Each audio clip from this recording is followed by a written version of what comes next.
Your attention, our guest of honor, Humphrey Bogart.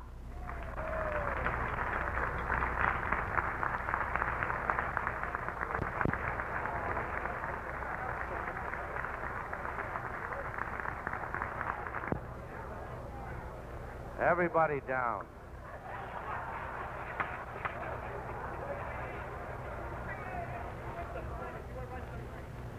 Barney, you cover that door over there. And watch they don't take that chicken out from under that glass that we always get.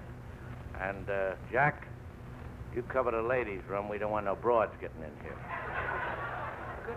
Goody, boss. That's something I've always wanted to do. Oh!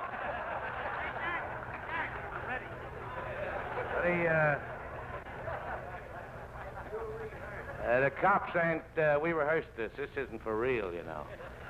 The cops ain't likely to catch up with me, at least not for a while, so we can all be quiet and peaceable and have a few laughs together and listen to the music.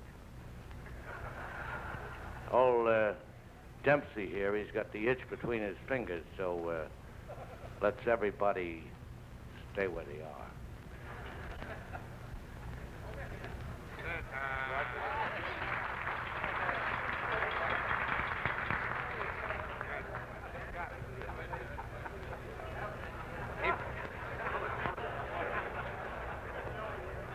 All he did, he forgot to fit.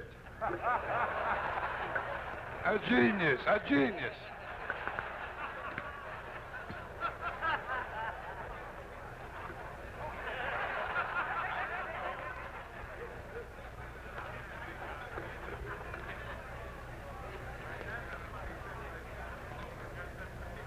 Gentlemen, it is not very often that an organization such as the Friars Club is obliged to get together like this to do a benefit for an actor. But seriously, New York has always given Humphrey Bogart a royal welcome. Here's a telegram from John Perona of El Morocco to our guest of honor. Stay out of my fucking joint.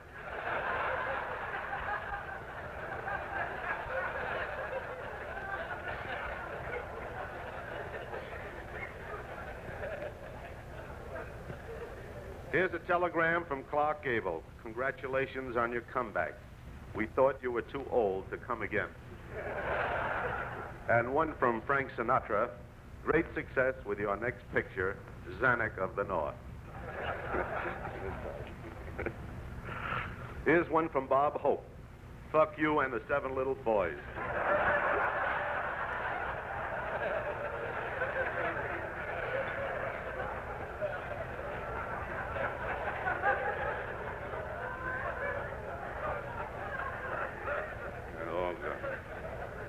Here's another telegram I'd like to read. Congratulations and continued suck, Liberace.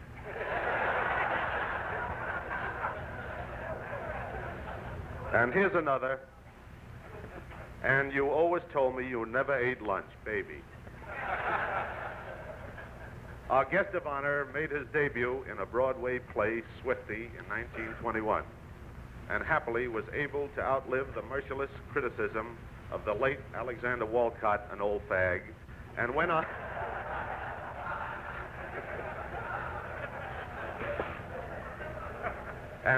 to achieve the highest honors in show business. 30 years later, he won an Academy Award Oscar for his performance in The African Queen. Previously, he had won 2 nominations for the award, in 43 for Casablanca and in 47 for The Treasure of Sierra Madre. He is nominated again for an Oscar for his great performance as Captain Queeg in the Caine Mutiny. He served in the Navy during World War I, fucked up the books in Wall Street after his discharge from the Navy,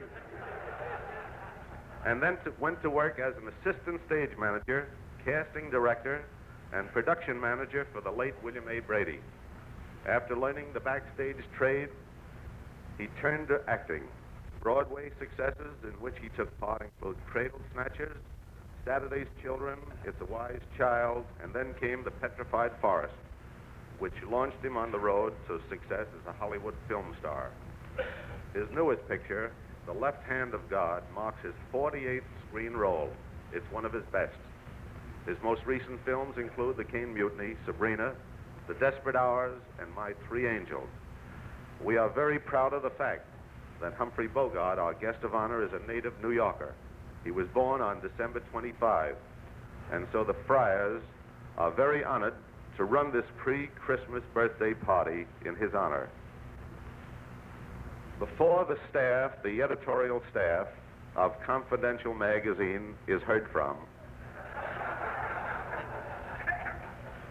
we would suggest that Humphrey keep in mind something the late Damon Runyon once wrote.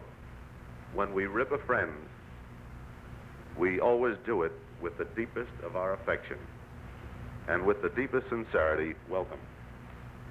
And now, gentlemen, it is my pleasure to turn the proceedings over to a young old man who will be your master of ceremonies. He was the comedy find of 1954 who got lost in 55.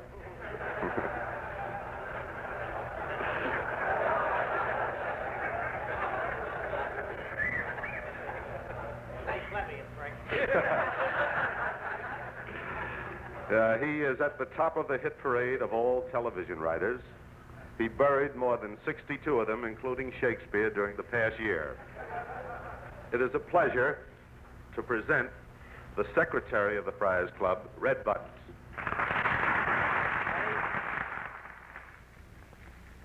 Pretty funny speech. Who wrote it? Good afternoon, gentlemen.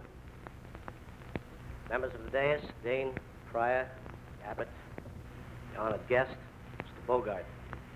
Very, very honored to have been chosen to be the Toastmaster here this afternoon for so distinguished an actor and personality as Mr. Humphrey Bogart. It's been my idol ever since I was a kid, and I really feel wonderful. You'll have to pardon me, I'm still a little choked up about Eddie Weiner's speech.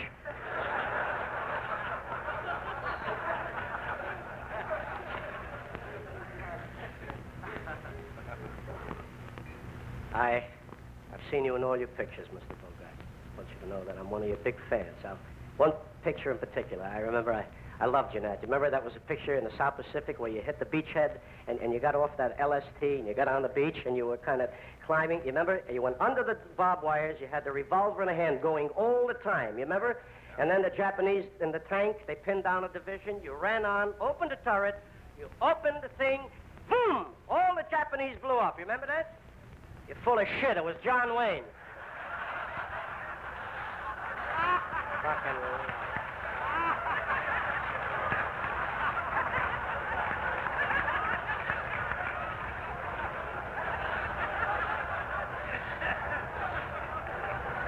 I'll give you an idea what a lion cocksucker we got here this afternoon.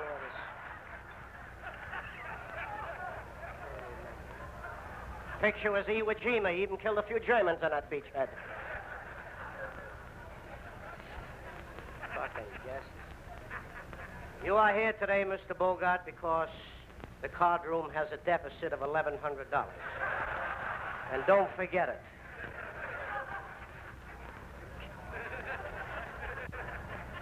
These guys come in from the coast, you know what I mean, Johnny? And, you know. Our first speaker this afternoon, unfortunately, couldn't be here. But it's somebody I think that Mr. Bogart knows very well. And although the speaker is not here, the recording speaks for itself.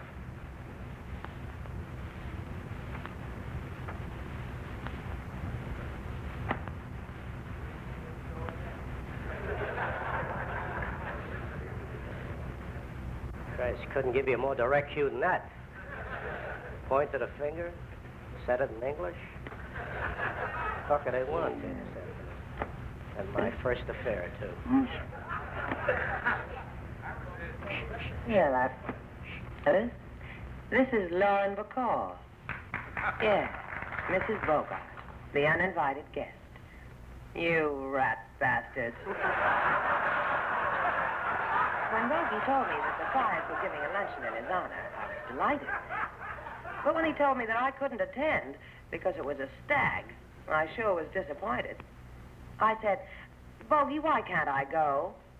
He said, baby, it's gonna be a little rough. You know how men act at a stag. So that's why women aren't allowed. See? Well, I was furious. In fact, I was goddamn mad. What the hell can the Friars say that you haven't called me? I must tell you of an incident that happened to Bogey before I met him. He was keeping company with a girl, and one day while he was waiting in front of her house, she wanted Bogey to go to the store for her. So she opened the window and called out, Humphrey! Humphrey! And 20 guys ran up to her room. Boys, don't think this guy Bogey is easy to live with. When Bogey gets his script for a picture, especially where he plays a tough guy, he studies his part with so much sincerity, you'd think our home was a hideout, and he was really on the lam. When he has his script memorized, he puts so much realism into it, he really believes that he's a tough guy.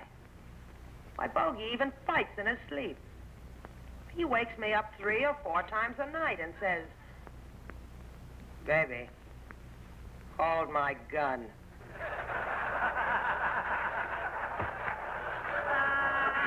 Hey, tell me. What's a stag? That's it. That was Lauren Bacall.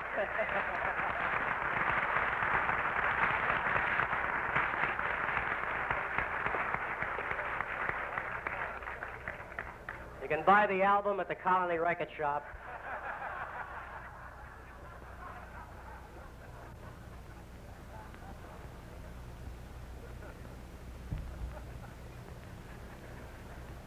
You fucking a nice girl like that.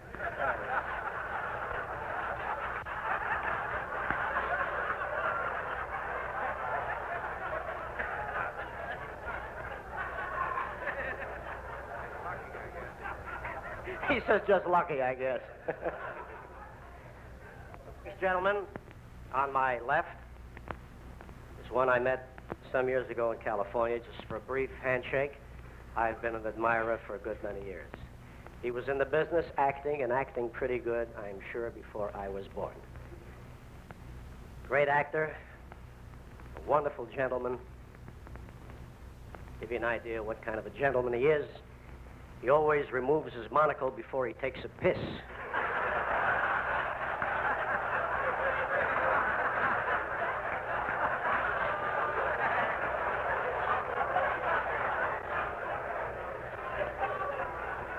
Mr. Charles Colburn.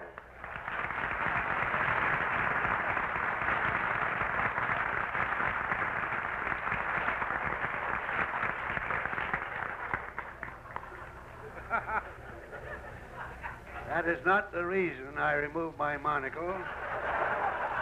I'm ashamed to look down.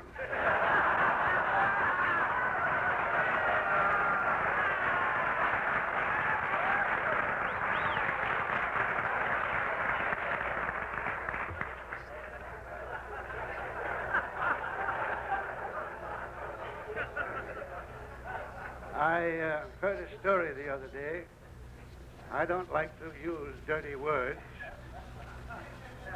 so I'll substitute for the dirty words. I'll just say da-da, da-da, da-da. And this is the story. Da-da, da-da, da-da, da-da, da-da, da-da, da-da, da-da, fuck.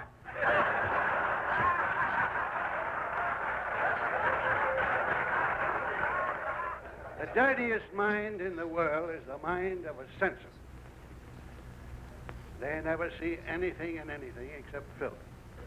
And I'll tell you a brief story which epitomizes the censorship mind. Many years ago, there was a little minstrel company called High Henry's Minstrel. Used to play one-night stands through the East. And they came to a town called Westchester, Pennsylvania. And a man called at the hotel and asked to see the manager and presented himself as the self-appointed guardian of public morals. He said to the manager, "I understand you boys have got some dirty jokes." Man says, "Well, that's very strange. We pride ourselves on having a very clean show." Well, he said, "I want to tell you, I'm going to be in the first row tonight with my wife. And the first one that pulls a dirty joke, I'll stop the show." He said, "That's all right, mister." So he was there in the first row, and everything was going along fine. Finally, the star-end man comes on with a fanfare and rattle of bones and tambourine and says, "Good evening, Mr. Interlocutor." He says, "Good evening, Mr. Bones. Mr. Interlocutor, tell me, what is the best thing about a woman?" "Well, really, Mr. Bones, I don't know. Tell me, what is the best thing about a woman?" And this guy jumps up and says, "If he says cunt, I'll stop the show."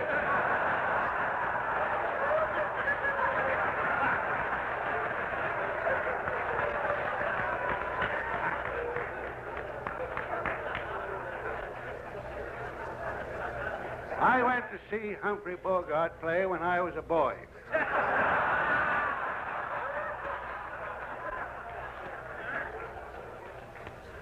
I used to play later on. When he was an old man, I was playing pool with him down at the Players Club. He was always a son of a bitch. Mean bastard. And that's why they cast him in these parts. I've never seen him on the screen. Thank God. But I'm looking forward to seeing the next picture that he does. I caught a little bit of it last night. Boy, does it stink.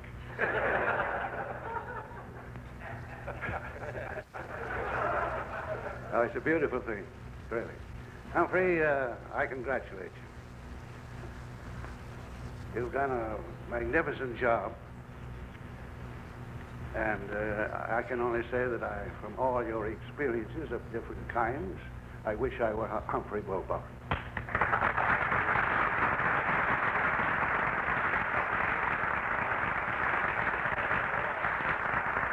Charlie Colburn, any wonderful? Let's give a nice big hand on the way out.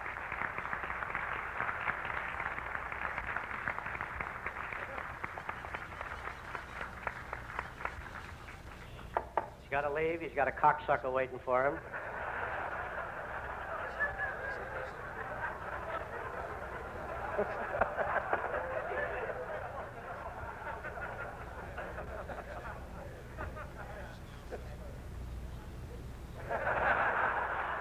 Neither are you.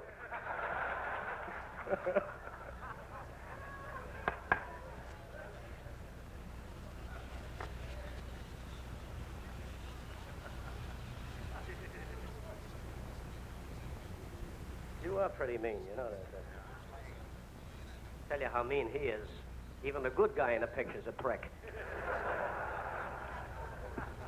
Why did I say that? Just when you're rolling.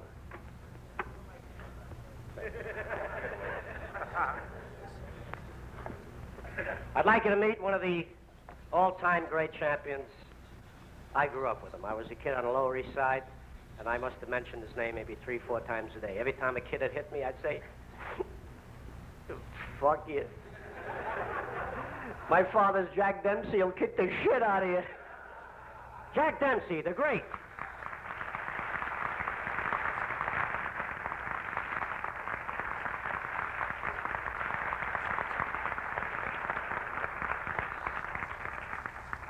Thank you. It's the same grin he had on his face when he hit Jack Sharkey in the balls.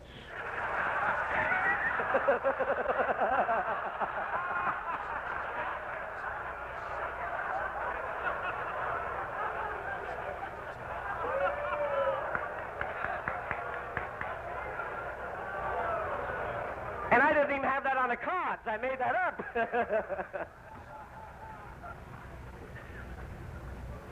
Gentlemen, last week in the UN, the French delegation walked out. But they left us one of the best goodwill ambassadors that France has ever had. Gentlemen, Maurice Chevalier.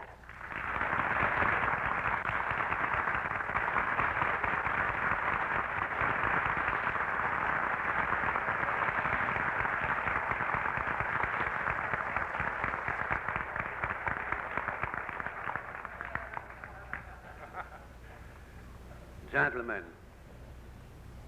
really, I didn't expect to have to talk, and really, I'm not prepared, but I feel that I have to thank you anyhow, you see. I've come back in your wonderful country only 1 week ago, and I've got to adjust myself to the new kind of America that I'm seeing, you see. For a Frenchman, it's very hard to talk about so many cocksuckers and...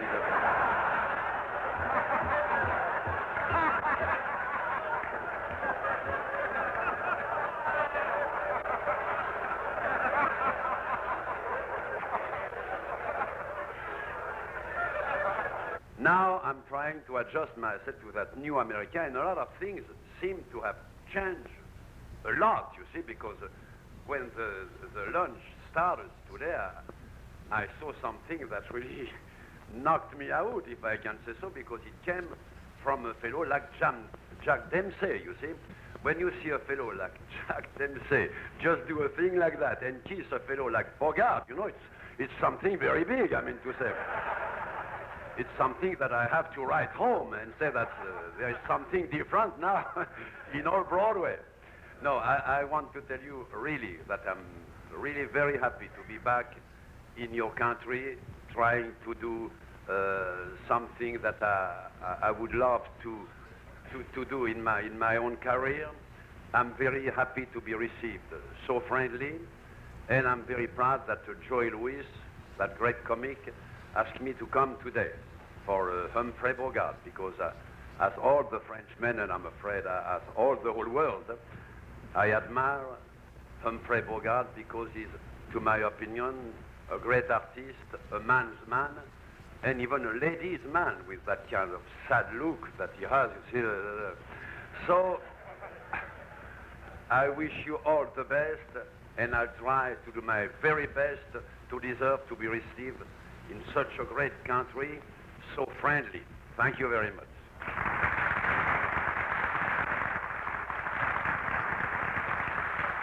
The one and only, the great Maurice Chevalier. Let's have a nice picture. Wonderful to have you back. And in the words of your countrymen, arrivederci.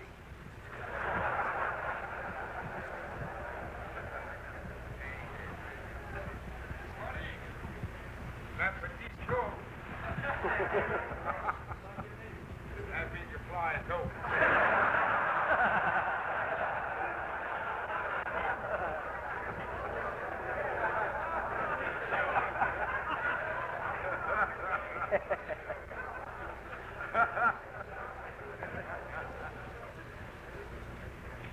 You met one great champion in the world of sports. Here's another. Anything I can say about this gentleman really would be superfluous. Joe DiMaggio.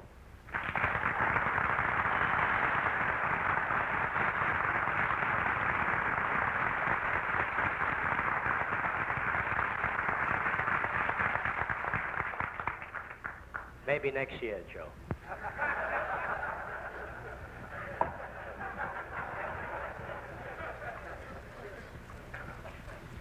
Tell you how good this boy was. They should have cut him a piece of the series.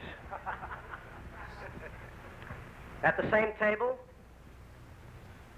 a young man who kind of came out of nowhere after struggling for 14, 15 years in a room with a typewriter. But in the past couple of years, he's really made his mark. He's emerged as one of the finest playwrights we have in the land, and I have a very, very small feeling that we haven't heard or seen the best of his works yet. He's a young fellow with enormous talent, the writer of Marty and many, many other great shows, Paddy Chayefsky.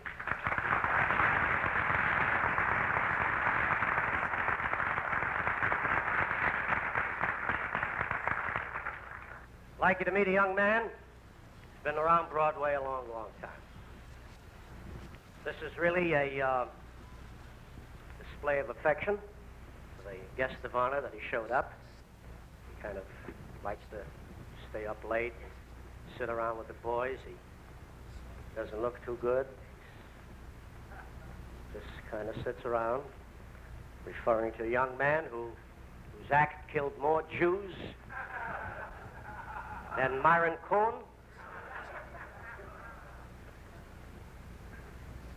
As a matter of fact, this morning he had to jerk off twice just to get his heart started.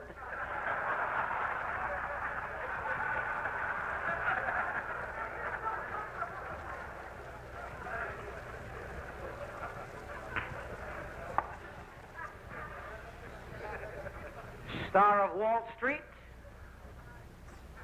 Young man who just came in from the West Coast with some of that well-known fuck you money. Lou Holtz. Well, I certainly want to thank you. I haven't got anything on the paper. I live out... Oh, your paper. I live out in California. I've only been here a few weeks, and I want to tell you that out there, all shitheels. Everybody out there is a shitheel. I don't know why. I guess it's the sun. If you're a nice fella and you got about 4% shitheel in you, the sun seems to drag it out.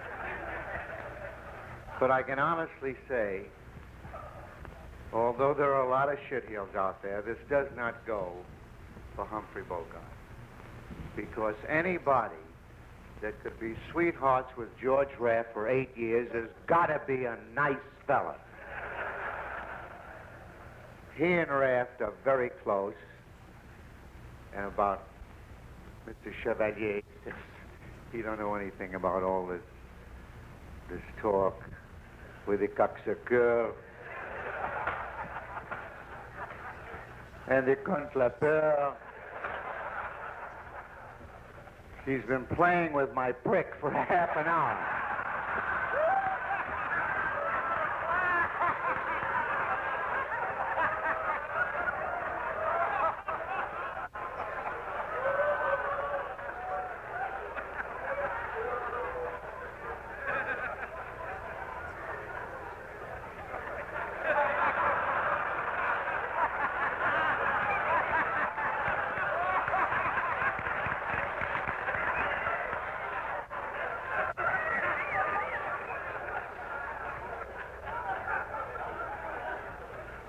I was talking to Raft about Mr. Bogart.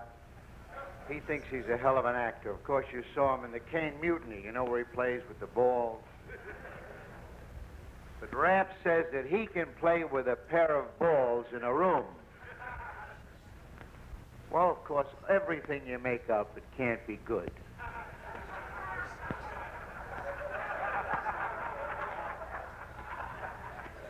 See, but in California,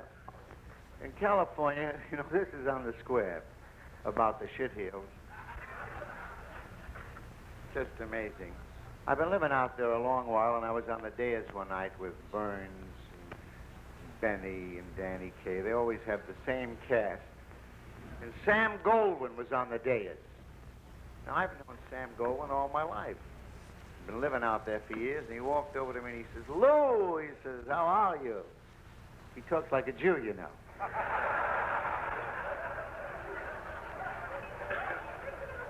Louis says, "Certainly glad to see you." He says, "How long you been in town?" I said, "About 11 years. Yeah, this is the truth. Now, in closing, as I told you before, I don't have any jokes. I've been laying off. Well, I've been smoking now for 8 years. It's my only business. I smoke.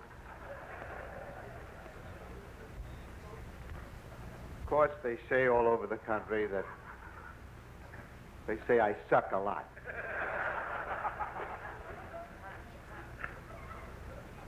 They have to talk. They got to say something. They got to tear you down, you know. I give you my sacred word of honor, gentlemen, that I have never sucked a cunt in an airplane in my life.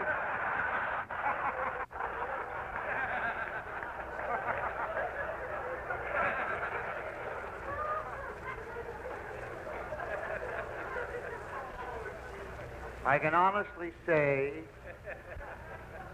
that I have been a member of the Basemen of America for over 30 years. And they always said I was the best. And I don't think it's fair for them on an afternoon like this. I don't think it's fair to me for them to go and import the greatest face man from France to sit here on the dais with me. But gentlemen, if this is a challenge,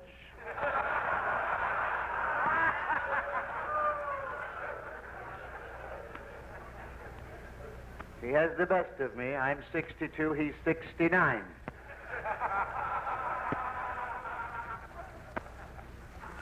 And you know what 69 is, you lying bastards. But for money, marbles, or chalk, I'll take him into any hotel, into any given suite, with 6 or 7 girls, stretch them out, and I will outsuck him 6-1. Thank you.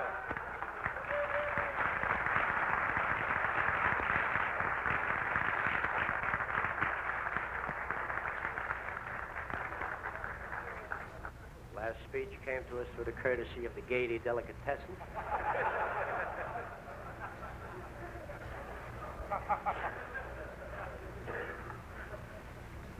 Another great champion, a wonderful, wonderful guy, loved by all, I'm sure. Barney Ross.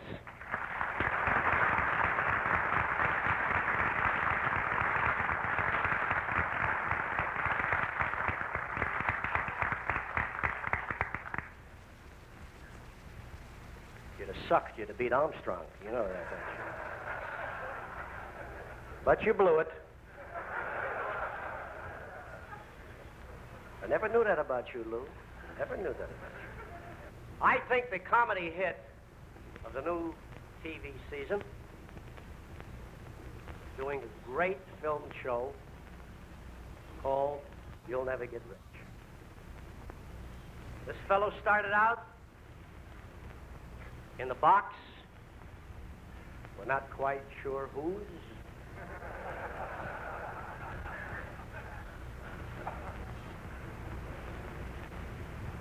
A product, burlesque, my opinion, one of the cleverest comedians we've ever had in the business. But not only a great performer, a real classy guy. I know the word has been abused and kicked around our street. A real classy fellow. Give you an idea of kind of class this fella had. I was in a room with him one day at the Hotel Dixie.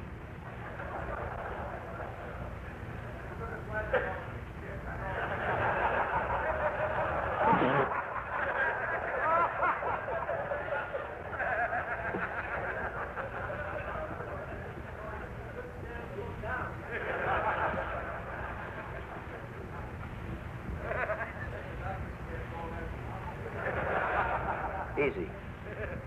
And a knock came on the door.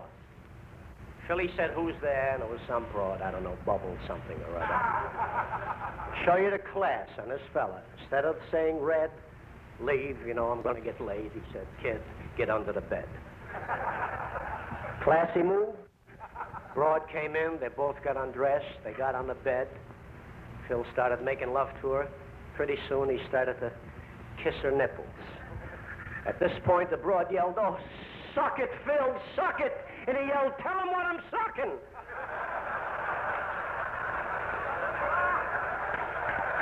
Class. The next speaker, my buddy, Philly Silvers.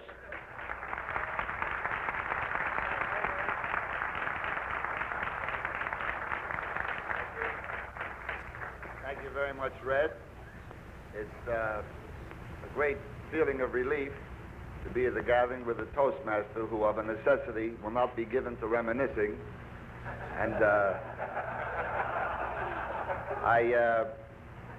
I'm privileged to be in front of this majority group of laymen, who I'm sure will say the last lunch was better. But Red, as a slight test, you mentioned burlesque, which I was just in briefly. I was doing a piece for Cosmopolitan. I had no desire to be in this file. Oh, these notes are no good. I made some notes to answer Jackie Leonard.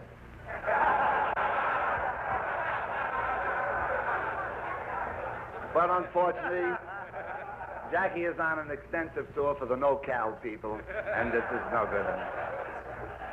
But Red, a slight test. This is a warm gathering, and we can ad-lib a thing. You mentioned burlesque, which has been said, and rightfully so, the greatest training ground of all for comedians. You may have, in the last few years, let this training lapse. So I'd like to give you a kind of a trial test. I will force myself for a moment and be a straight man. It is not my calling, but this is a democratic crowd. Well, there's a lovely-looking girl passing, a cute little ass. Nice face, too. He's all right. One more test. I hear you had trouble with your girl. Did you put your foot in it? No, but I could have. He's going to be all right. It's all right. It's all right. This boy remembers. I am unfortunately, of a necessity, unprepared. That is the truth. Sometimes you hit a block, a mental block, and there's nothing you can do about it. In the past lunches, the guests of honor have been of a more spicy nature. I couldn't even prepare any ribs about our guest of honor. He does nothing to me. And, but Maurice might later. But, let's face it, you must be honest. I always have this firm feeling that Jimmy Cagney could kick the shit out of him. I've always felt that. And, I mean, what can you say about him? At least I don't feel I can. In the respect and kind of affection given me, I'd like to live up to it. But I can't come up with anything powerful about him because he doesn't arouse that kind of thinking in me.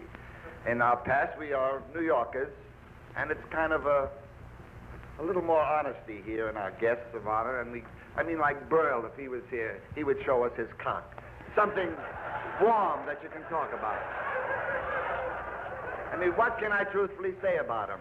As a matter of fact, too much love for him, especially today, I don't have. He really solidified the small distaste I have. I mean, I've done pretty good in my own way, and to be constantly called Sid gets a little aggravating as you go along. I met him some time ago in pictures. We did a picture together in which I had a small part all through the night. There was another chap in the picture, Jackie Gleason. I don't know what became of him. But what can I truthfully say about him that represents any humor? That he took a piss from a balcony in Rome? That he stuffed a panda up a girl's ass at the El Morocco? These are great Jackie Leonard jokes, if I can only use them. It's really embarrassing. However, with the affection given me, they always put me on late thinking I can follow these jokers, but I can't. Tonight, or this afternoon anyway, I'm if I may say so, a good plot comedian. There's nothing of a storyline that's happened here that can encourage this, if I may say so, warm wit of mine.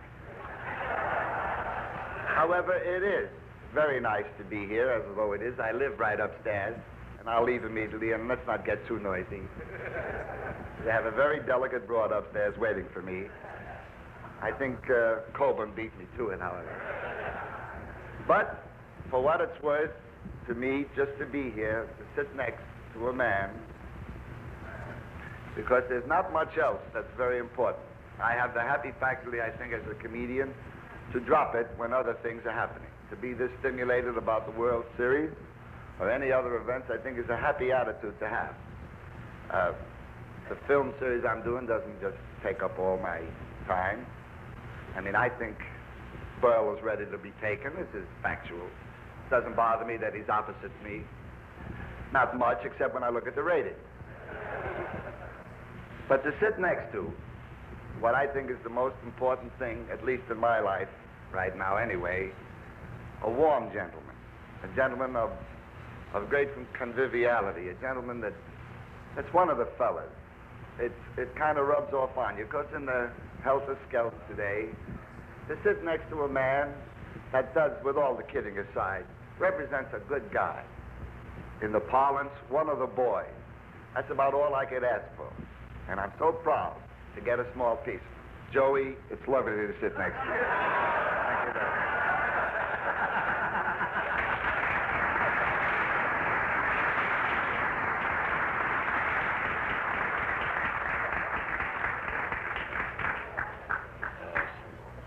You're out of class, Phil. You're full of shit, too, don't you? You know that, don't you?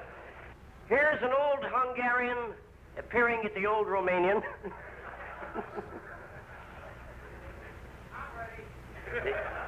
the illegitimate son of Sadie Banks.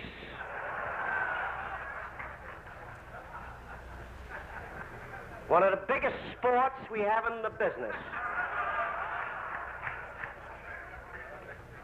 What?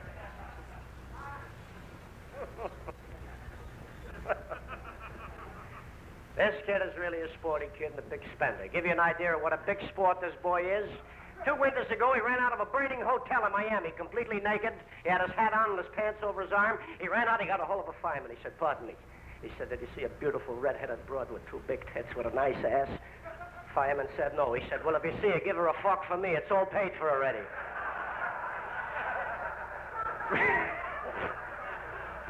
Big sport.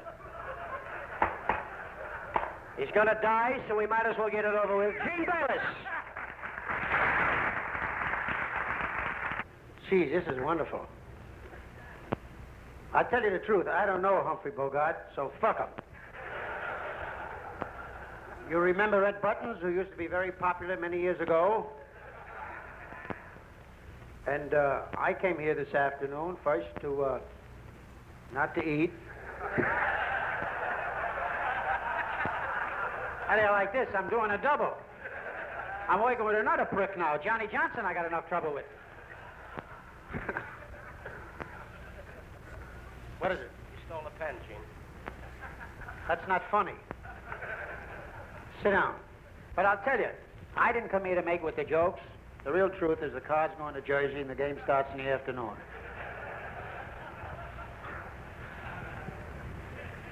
I open tonight at the old Romanian. I'm working for this cocksucker. And now, don't look now, but I think I'm auditioning. Every fucking job I get, I'm auditioning. I was at the Riviera with Tony Martin. They tore down the building. I worked a couple of spots in California. They closed that. Now I'm looking to make a A&P out of this joint. All I gotta do is now get charged for the dinner. I flop the whole fucking thing. I'll tell you the fucking truth. It's murder eating chicken for breakfast.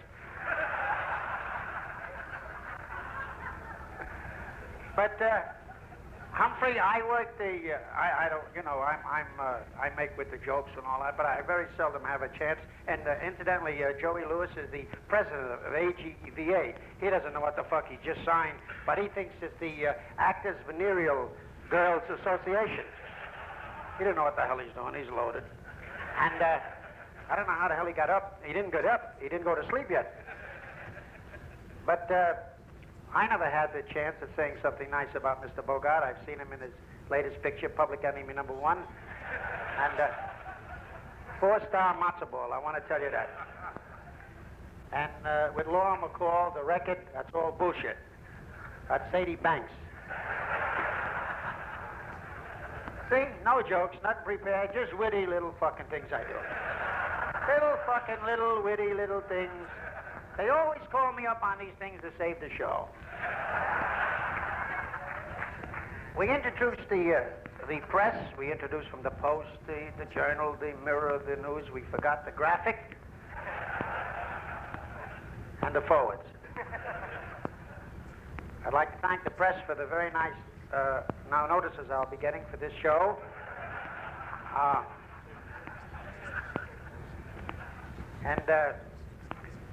I'll tell you the truth, I can have you screaming up here, but I'd rather have you come down to the old Romanian because I got a good deal there with Silverman.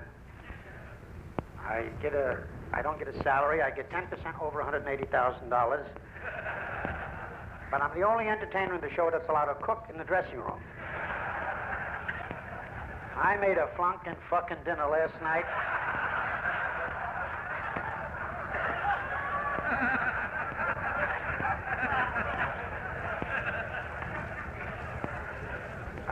I just played a famous hotel in Miami Beach, the Fontainebleau. Fabulous hotel. It's a little overdone. They got an 8-piece band playing in the men's room. I think all they need is piano and violin is enough. There's no room for dancing. Witty, huh? Hope to shit I'm witty. And you're coughing right in my kisser. I'm not going to do the old joke and say, why don't you use what I use when I have an old cough? I don't want to blow these fucking jokes. All the comics are looking to grab now. But, you ever get the feeling you're in the wrong business? I don't want to take up too much of your time. You've been a wonderful audience. I hope to come back for the next Friar luncheon. But as far as Mr. Bogart, I think you're a great actor. I'd like to have you down for my opening because this is what Silverman's been bullshitting me all week. Come to the Friars, bring down some fucking actors, because I didn't read the clause. And I got to work exceptionally fast now because I got to get over to the Paramount and see if there's any mail. And, fucking idiots. Look at these people. There's no shows no more. Don't you get it? Oh, fucking idiots these are. They look at me like losers. But I'd like to thank you all. I'd like to wish you all a Merry Christmas and a Happy New Year, because I don't think I'll be around this way again. But you've been very, very kind, Mr. Bogart.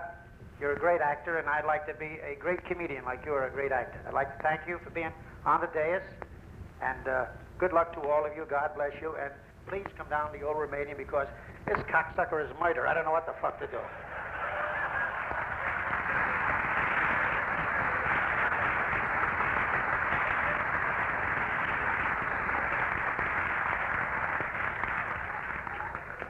Okay, Carl, no tab for the afternoon.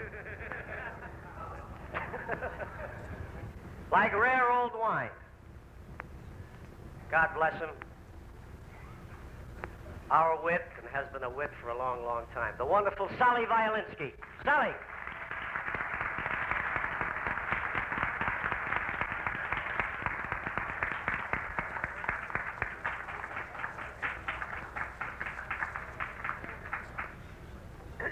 There's very little difference between me and Humphrey Bogart. He's a menace in pictures, and I was a menace in vaudeville. I used to be in vaudeville. I did about 4 or 5 minutes. I was next to closing on a 3-act bill, but most of the time I was next to being closed on any bill. I played London in 1910. There's one thing I'll say about an English audience. They're very loyal, and they never forget an act. That's why I never went back.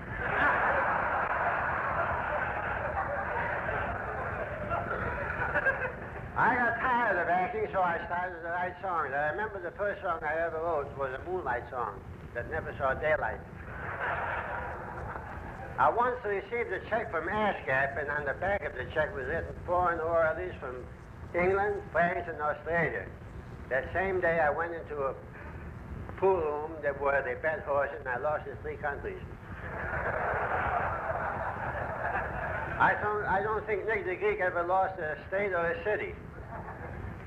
So I got tired of that. I went to Hollywood to go in pictures. There's a great town. I was there for 2 years before I found out that I was stranded.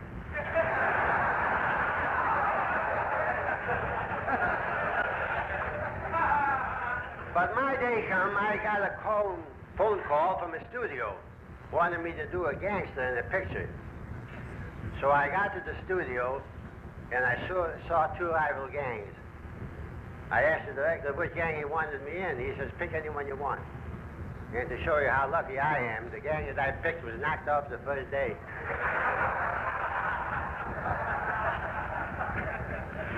Out in Hollywood, the only thing you could see at nighttime was a soft ball game played by beautiful dames. So I stepped into a ballpark one night, and I ran into Harry Cohn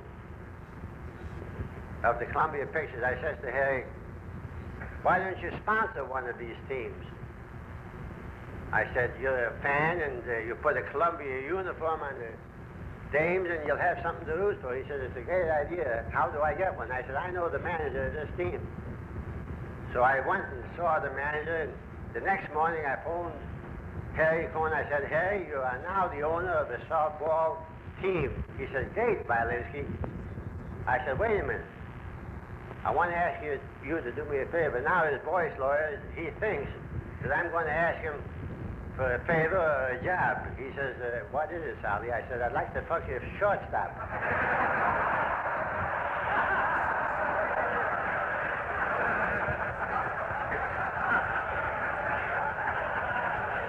Which he is still doing. I went into show business the hard way. I played the piano in a whorehouse. I played the piano so good that the customer used to stop in the middle of the fucking to applaud me. That's what gave me the idea of going to show business. I knew that they'd have to applaud in a theater, so what do you think happened? They were still fucking. I had a burning desire to have everybody stand up and cheer me when I did my act. So I got up a finish for the finale of my act. I had a dame walking to the pianist stark naked. And I played the Star Spangled Banner very quietly, and there wasn't a prick in the audience that didn't stand up.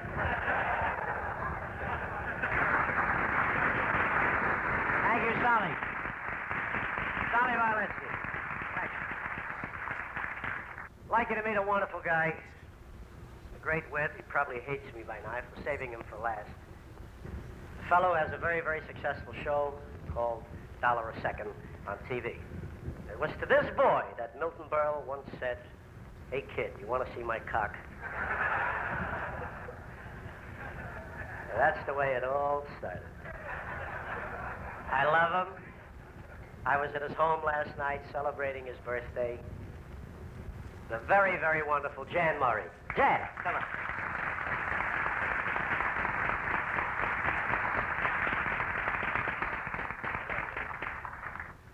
I guess I better make this kind of fast, boy. You know, Mr. Bogart, you and I never met, but we both got a good fucking here tonight. This afternoon, you as the guest of honor, they straighten you out pretty good, sir. I'm a man who respects you. These other guys here, you know, I thought I'd vomit here today. I feel so out of place on this whole dance. I'm the only one still fucking, you know what I mean? I felt like I was in the wrong building or something, you know. I felt like I was a fag, you know, doing something unnatural. Look, don't breathe on me, you old... Anyway,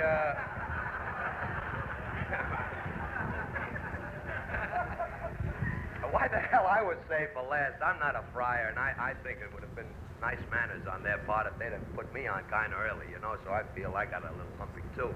Because you know what a hit I'll be now? I had a lot of, you know, I was really handicapped. I've only been at 3 luncheons or affairs of the Friars. I was here once honoring Milton Berle, you know, where I told about seeing his cock. That was a momentous occasion. And then they had a thing for Dean and Jerry at the Waldorf last year, and I appeared there. And then they had one thing for Red, a luncheon last year, and I appeared to that. I don't know if they were celebrating his cancellation or something. They got some fucking macabre sense of humor in this club, you know. The man just got canceled. They threw him a big wingding here, you know what I mean? With such tears and crying. Anyway, look at this, it's coffee. Is that you or Holtz? You know, I keep worrying he doesn't get any on my suit. I'm going home later. Anyway, one piece meat. And so at least I felt equipped to get up at those luncheons and talk because we have a background that is similar, Red and Milton and Jerry and Dean and, you know, myself. We kicked around together and everything, and I knew I could tell you stories about our past life. We had so much in common, but a great motion picture star like Mr. Bogart, and they asked me to come down here. No one said, we'll put you on, you know, after Nila. You know what I mean? They just said, come in, you'll eat a little bit, and you'll get up and say a few words. I said, I don't know, Mr. Bogart. How could I dare get up, you know, say funny things about him? But I thought of a lot of funny things to say, and I heard them all afternoon, you know? I had a routine about him slugging it out with this fucking dame for the panda that would have rocked the place forever, you know? So Phil, like, made shit out of it, but he said panda, so I blew that thing, you know? All he said was panda, nothing. I had 7 minutes on this fucking thing. Fighting a girl at El Morocco for a panda, you know what? Heroism, what fearlessness, you know, this gives itself to a big routine. But the only broad he ever backed down to, and I know this, he didn't know me, but I was at Leon and Eddie's and I witnessed it, you know, forget the El Morocco incident. The only broad he ever backed down to was Lois the Fae, when she tried to grab his alligator one day at Leon and Eddie's. You know what toys this man plays with, pandas and alligators? But, so I had a bunch of that shit prepared because I don't know the man. I mean, Kutcher's Country Club, you never worked, right? We have no background, right? There's no common background. We have in Paul's Hotel in Swan Lake, huh? Flagler. I'll mention all of you. Never went in any of those places, right? That's so. So what the hell am I going to discuss with this boy? You know what Kutcher's is like, don't you? You know in Hollywood they got the brown derby crowd? In Kutcher's they have the black yarmulke mob. It's a whole different set of people up there. And so, you know, there's no reminiscing with Mr. Bogart except what I read about him in the papers. You know, knowing about the beautiful wife he married and that, I thought that was a terrific thing, the recording. Well, this is sort of, you know, shows she's a real good sport. And it was beautiful. I got a big kick out of that. And, of course, that's one of the advantages of being, or one of the things that shows Mr. Bogart is brave not only on screen but off screen, you know. He must be, well, let's be friendly. A 55er, would you say? 53er? I don't know. I'm not even going to ask. A 5er? 55er. Well, this takes plenty of guts to marry a girl like 23, right? Right? You know what heroism you need for this? I'm married to a girl only 6 years younger. You know the oysters I've consumed in 2 years? Here's a man married a girl 23. Ooh, what gold. Thank you, Earl. And, you know, I'm floundering here, and I can't even think of one story. So what do you want to do now? I'm trying to think of what wasn't said here. Fucking bit is, they won't even invite me back ever again on the day. Oh, fucking flop he was. We saved him for last yet. Look at this drill. Anyone thinks I got a closing number, you're crazy. No songs, nothing. Anyway, Mr. Bogart. What? You see? Nothing. What anyway, Mr. Bogart? What do you say to him? I don't... You ever get a guy on the dais doesn't know the man they're honoring? Well, anyhow, Humphrey... What anyhow? What? What did we ever do? What? What anyhow? Where? What? You know, you ever see this for fucking embarrassment? And this they say for laughs, like a man's going to get up, reminisce with him. He's also looking at me strange. Who is this putz that's coming up here talking now? Anyway, Mr. Bogart. He never saw me in his life. Oh, I never worked with my uncle and father. Who the hell do you think I am? Look how mixed up he is. He thought I worked with my uncle and father. Well, one thing I know, you never worked the mountains. What kind of name is Humphrey for a Jewish boy? Well, I'll tell you, I'll tell you one story. Thank God I thought of something just now. Maybe you didn't hear it. Probably everybody in the joint heard it, but I'm a square. I live out in the country now, and I don't get around to hear these gags much. You know what was killing me?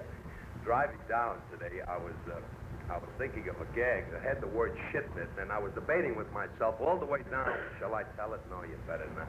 Shit. You know, you don't know, Mr. Bogart. You're going to get up shit. Like the opening line. Hello, you old cocksucker. How do you feel, you fuck? You know, I never heard such a thing in my life. This was the opening. Where the hell do you go from here? You know? And Chevalier is a beautiful man. How fucking long? He's been coming here 100 years. The accent gets thicker every year.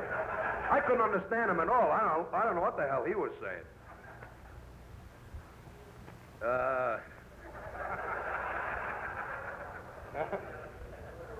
That's the only way I know him. These schmucks imitate him all these years. You know how many mimics made a living from him? It's easy. The easiest man in Hollywood to imitate. Little plastic surgery. You remove the upper lip and that's it. You do the whole imitation. Anyway, this story I wanted to tell you, it's, I hope you haven't heard it, honestly. It concerns Humphrey. I feel friendly already.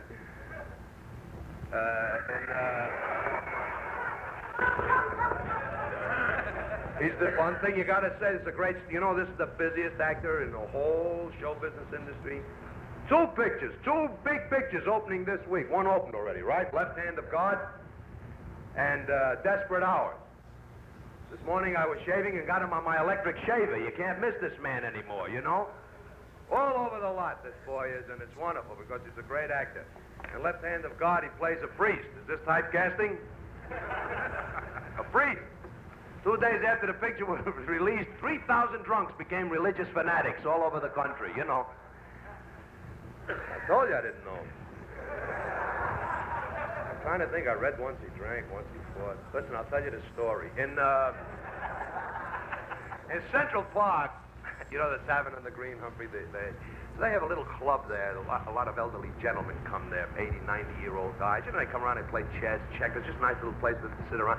So one day, like a new candidate came over, wrinkled guy, you know, with snow-white hair. He sat down. He said, "Gentlemen, you mind if I join you?" And I said, "No, sit down." So I talked to him for about a half hour, asking where he's from, et cetera, his name, and so forth. And so finally one of the guys said, boy, he begins to notice the guy doesn't wear a hearing aid, hasn't got false teeth, doesn't wear eyeglasses. He says, boy, he says, you're in pretty good condition. He says, you look pretty good. He says, yeah, thank God, I hear, I see, I got my teeth. Other old man says, boy, he says, that's marvelous. He says, that's really wonderful. He says, well, I'll tell you. He says, when I was 14 years old, I was a very sick boy, but my family doctor said to me, son, if you want to grow up to live to a ripe old age, you got to get fucked 4 times every day. And since then, I've been getting laid 4 times every day. The other guy says, that's wonderful. He says, by the way, how old are you now? He says, 24.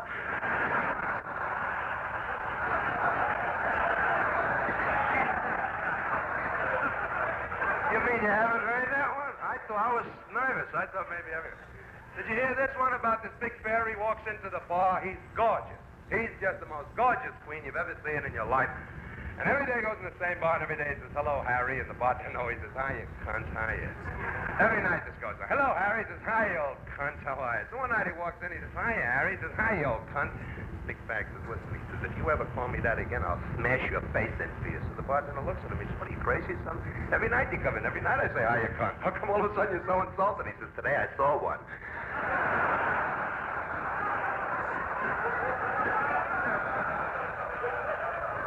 Mr. Bogart, you're a great star. I wish you many, many long, happy, healthy years. Good luck to you. Thank you. Hey, Murray. Yeah, you were in a tough spot. You were wonderful. Just wonderful. I have an announcement here, please. Jack O'Brien is a prick. Next. Oh, am I going to get it on account of that? Ah!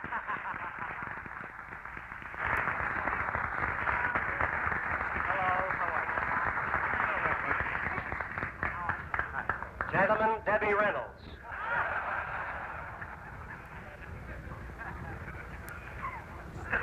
Welcome to the dais, Mrs. Bogart.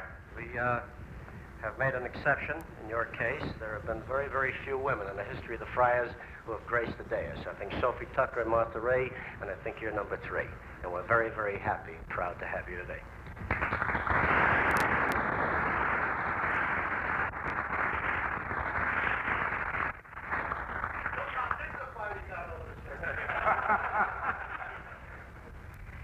I'm very, very happy that you're here at this moment. Of course, at this time, I'd like to present your husband with the Friar gift. Same cheap crap everybody gets.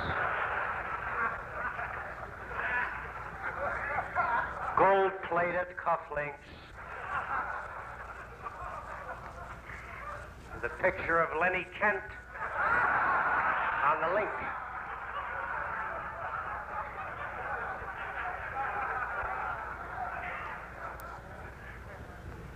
And so, presenting the guest of honor at this afternoon's luncheon, and honestly, it was really wonderful to have him. He's a swell guy. From the Friars, our guest of honor, Humphrey Bogart.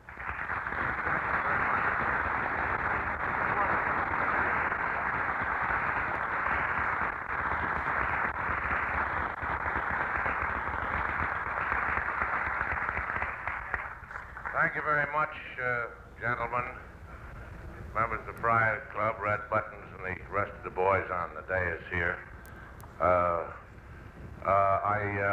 You've all used up all the four-letter words that I knew, so I'm not going to take up much time, and also my wife is here. The more I look at her, as a matter of fact, now that she's here, I think I have guts to marry her. It takes a lot of guts. I've never been the guest of honor before of anything, but if there is such a profession, I think I might take it up and sort of travel around the country being a guest of honor wherever anybody would want me, because I've never had so much fun in my life. I'm highly flattered, and I'd like to thank you all of you, for being so nice to me. Thank you.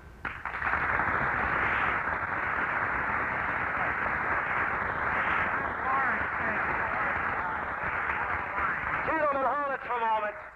A few words from Mrs. Bogart. Well, I'm really unprepared. I have nothing to say to you, rat bastards.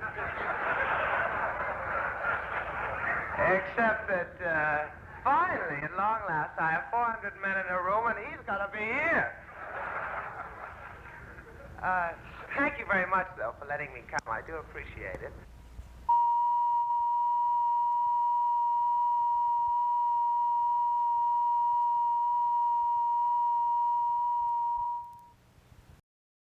Before I introduce the Toastmaster, I'd like to make a little ceremony out of the opening. I'd like to call on the guest of honor of last year's Festival of Filth, Alan Lipscott, the Meshuggah Methuselah, the oldest comedy writer living or dead during the past 2 centuries. Lippy, will you throw out the first word, please?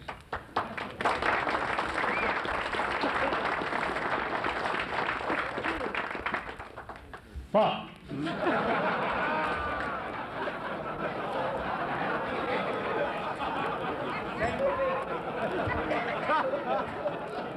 Lippy, thanks for filling in tonight for Billy Graham. Well, last year we didn't have any problem in choosing our guest of honor, but this year we decided who can follow Lippy, and it gave us quite a problem. Who could be older?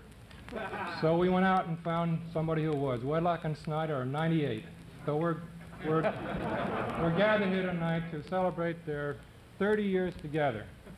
We're going to sketch their career from their humble beginning on Wall Street, up and up, one success after another, to their present state of unemployment. Certainly their name is known, or their name is legion, wherever rewriting is known.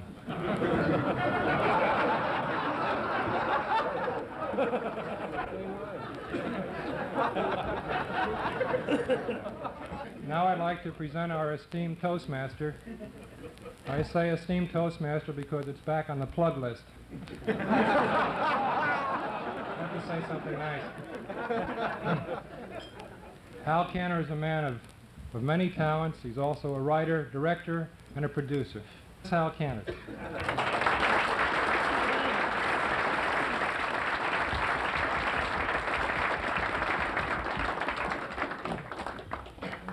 Thank you very much, Margie.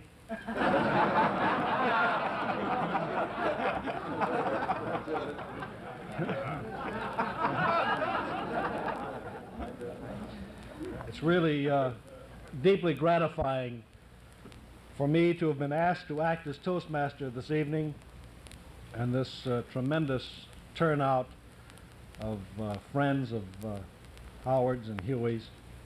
At any rate, I find that once again I'm in the spot of Toastmaster for these dubious festivities. The custom of paying tribute to comedy writers, for whatever the reason, seems to me a genuinely good one.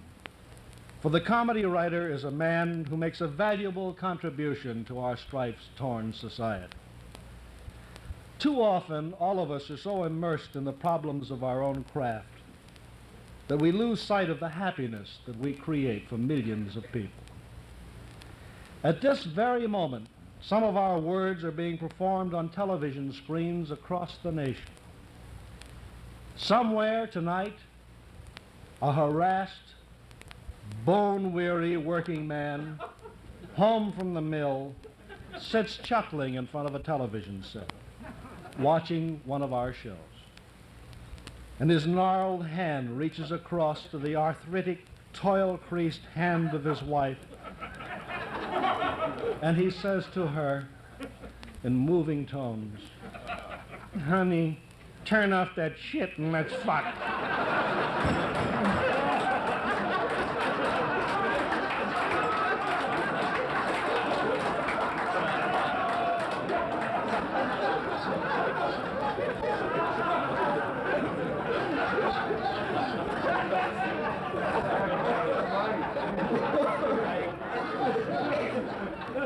Over the course of years, many men have formed literary partnerships which have produced entertainment of varying brilliance.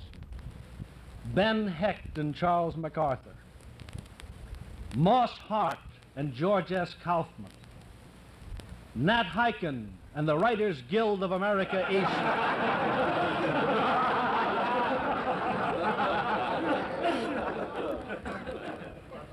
Tonight, we honor two men who celebrate their 30th year of collaboration.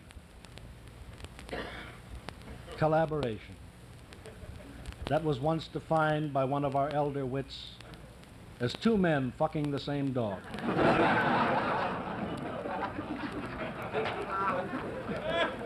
Here we have a brace of brilliant craftsmen who have conjured comedy for such stars as Stuart Irwin,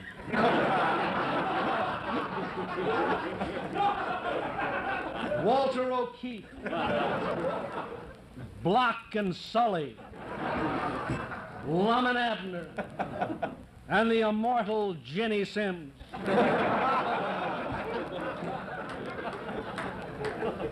Why do we honor Wedlock and Snyder, the Panama and Frank of yesteryear, the Singer and Chevalier of tomorrow? Is it because of their contributions to culture? Certainly not. We're here tonight because after testimonial dinners to Al Lewis, to Sherwood Schwartz, to Alan Lipscott, Seaman Jacobs realized he could make more money as a caterer than as a writer.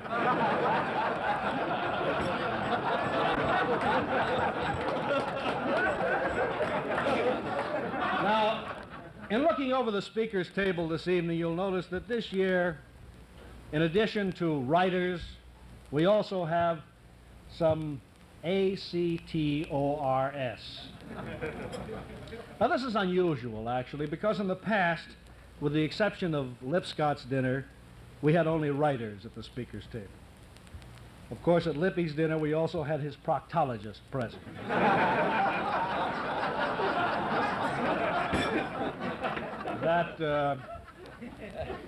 That actually was for safety's sake.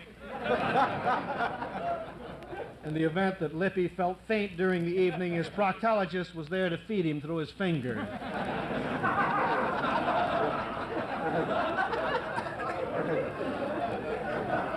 Hey, Lippy, you'll be eased to know that your proctologist is here again with us this evening. He's the salad chef.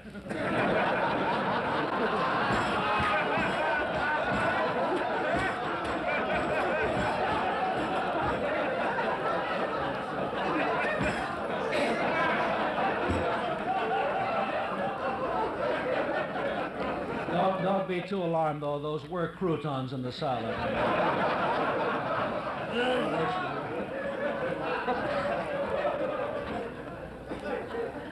And this brings us to our first speaker of the evening. When I first heard the name Sherwood Schwartz, I thought they were talking about Robin Hood's rabbi.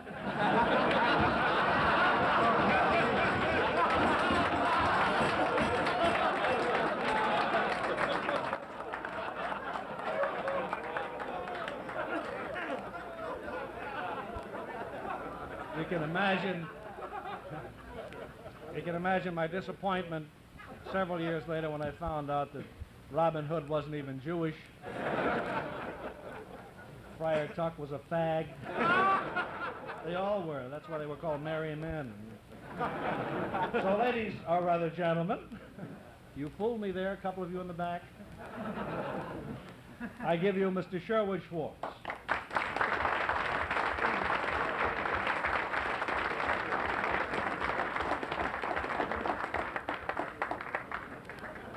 We've been told that this party tonight is in honor of Wedlock and Snyder's long association.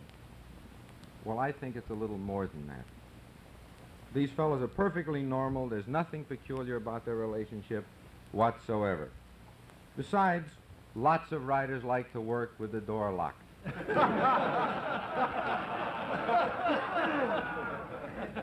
And now, if I can get serious for a moment, Huey, Howard, I hope that this 30-year celebration turns out to be only the midpoint in your partnership.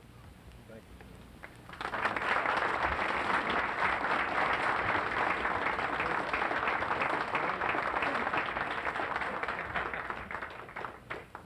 Our next speaker was a gentleman that we honored at least one wag is described as a testosteronial dinner last year. Because Lippy has already made a brief appearance here this evening, throwing out one word which to him is only a memory.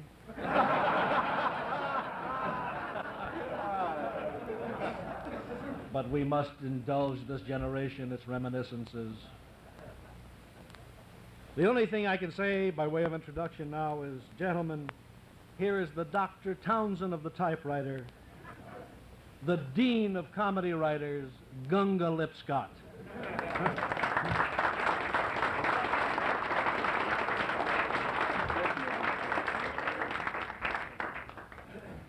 Right now, I'd give all my residuals in the Ipana Troubadours to be in an oxygen tent.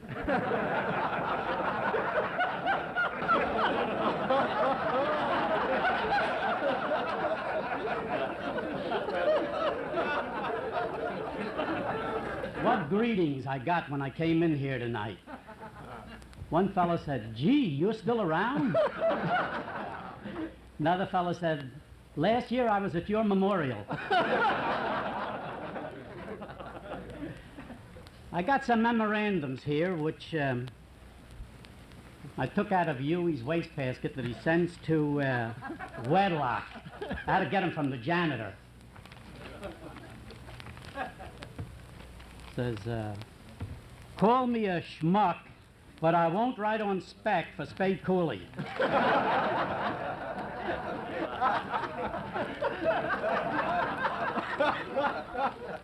Dick Fischel called. Whitney's cotton gin is not a plug.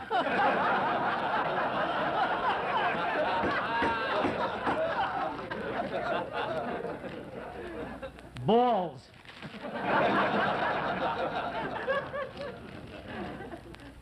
Weber and Fields called. They want their deposit back.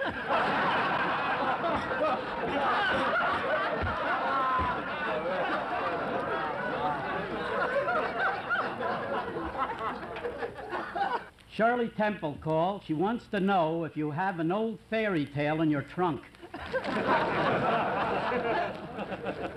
Right now, the boys are writing a book about their agent. It's called Where Did He Go? Out. What did he do? Nothing. And so, I want to wish a lot of health and success to two of the most original writers since Cy Howard. Wedlock and, fuck 'em.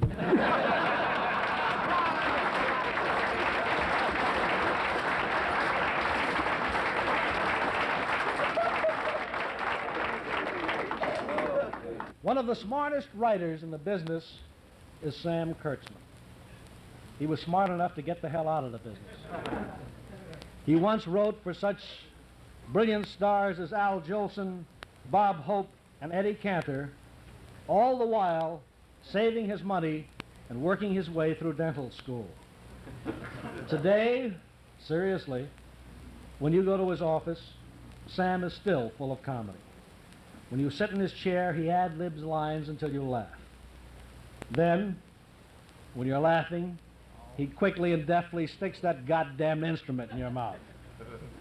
Later, he takes it out, zips up his pants, and starts to work on your teeth. Gentlemen, here is that happy, happy dentist, Dr. Samuel Kurtzman.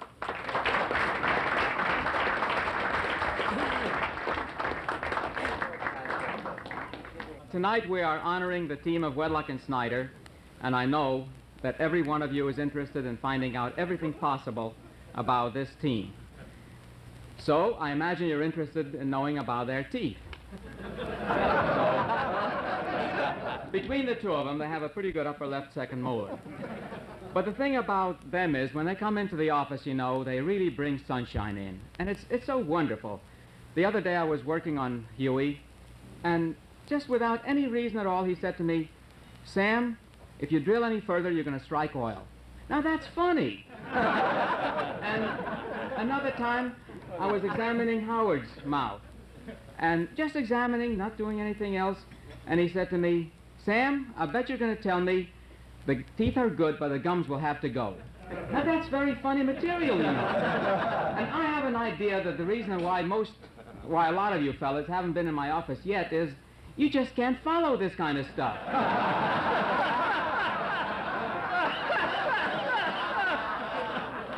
So, in all due respect to these two gentlemen, I enjoy their coming to my office. And I know that they must enjoy coming to my office too, because they like me, I think, as a dentist, because they send their best friends to me. Just last week they sent me Cy Howard and Jack Parr. They must love me, and I love them. Thank you.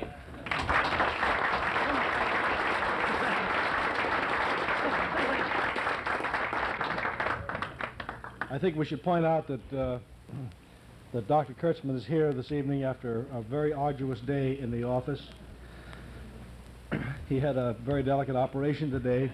Lou Holtz, who was also one of his patients, came in, and Sam had to extract an impacted cunt.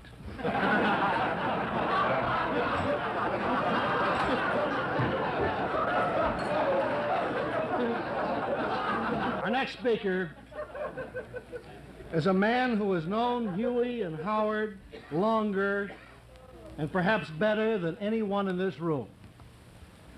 But he came here anyway. Years ago, the three of them were Broadway press agents. And because, just to point out what a splendid job all of them did, today the whole world knows Broadway.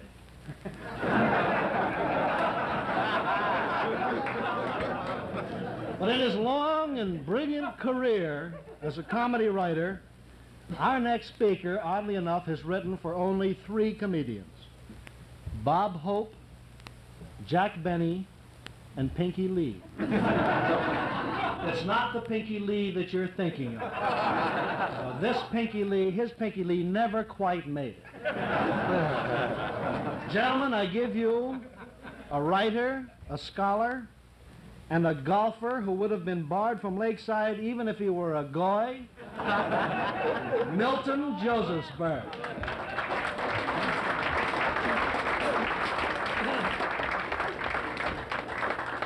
First of all, before I get on to the speech that I prepared, I want to correct Alan Lipscott, who said that the boys are writing a book, Where Did You Go? The book happens to be, it's being written by Huey's wife, Margie, and it's based on their sex life. It's called Where Did He Go In? Why Did He Do Nothing? The first time I ever heard of Wedlock and Snyder was back in 1930. There was a gag in Mark Hellinger's column, and it said, "You, Wedlock Jr. and Howard Snyder send in the following joke." I'm going to quote this joke verbatim. The joke was, "How much seasoning does it take to make an old salt?" Gobs and gobs of it. No, there was gobs and gobs. Just gobs. All right. You're a bigger gob than I am, so I can't help it. Most of you are familiar with this joke.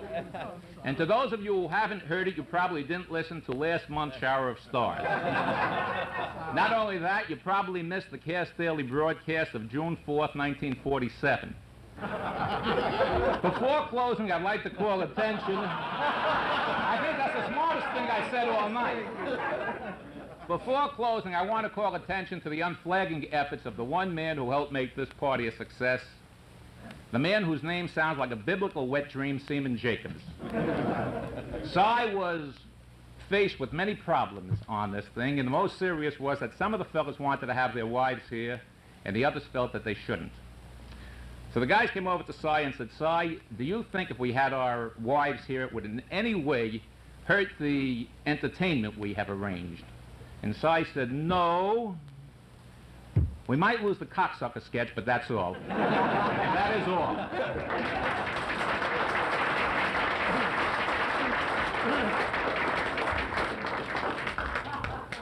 Hal, I'm amazed at the dough I paid this.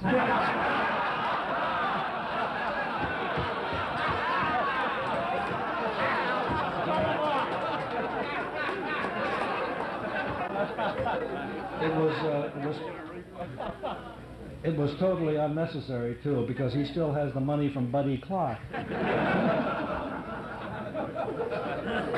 Our next speaker is really rather unique.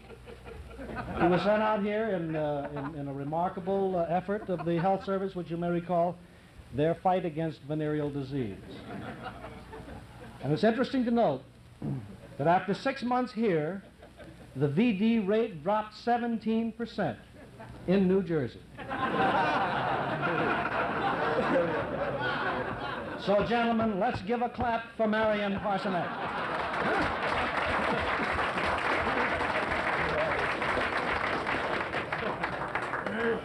Now, gentlemen, I'm actually here to defend Howard Snyder and fuck you, Wedlock. The fact is, people, Howard's competitors, you writers, all say Howard doesn't do any of the writing. They say he lies down and does nothing while you does all the work. And most of you say it's because he plays around with loose women all the time. Now, I know this not to be... I know it's not true, because I was here when Howard first arrived, and he was a friend of mine. I decided to give him a reception. So I met him at the train. It was plane took 48 hours in those days. And I was going to take him to dinner and that kind of thing. And I said, Howard, we'll go to dinner, a couple of nightclubs, and get a couple of girls. And Howard said, Marion's fine. Dinner, great. Nightclub's fine. The girls, no, I'm sorry. And I said, Howard, no, why? And Howard said, 3 reasons. He said, in the first place, I'm impotent. In the second place, I have a little syphilis. And in the third place, I'm getting married tomorrow.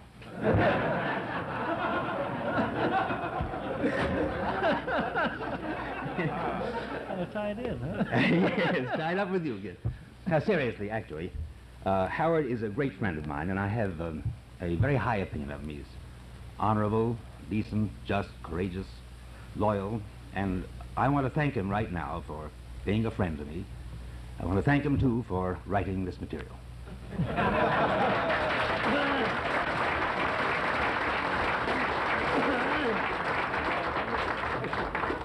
It's rather interesting to note how our next speaker became a writer.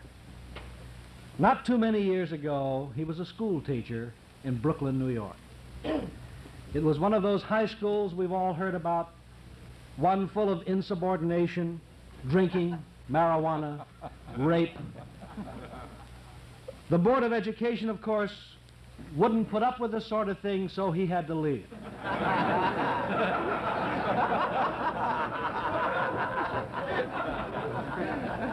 Today, a successful writer, he's also the father of 5 children. Gentlemen, I give you the man with the golden short arm, Jesse Goldstein.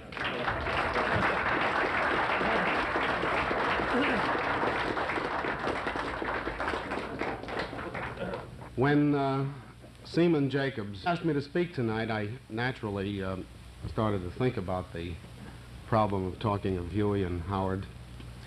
And I asked myself the question, why are these two fellows being honored?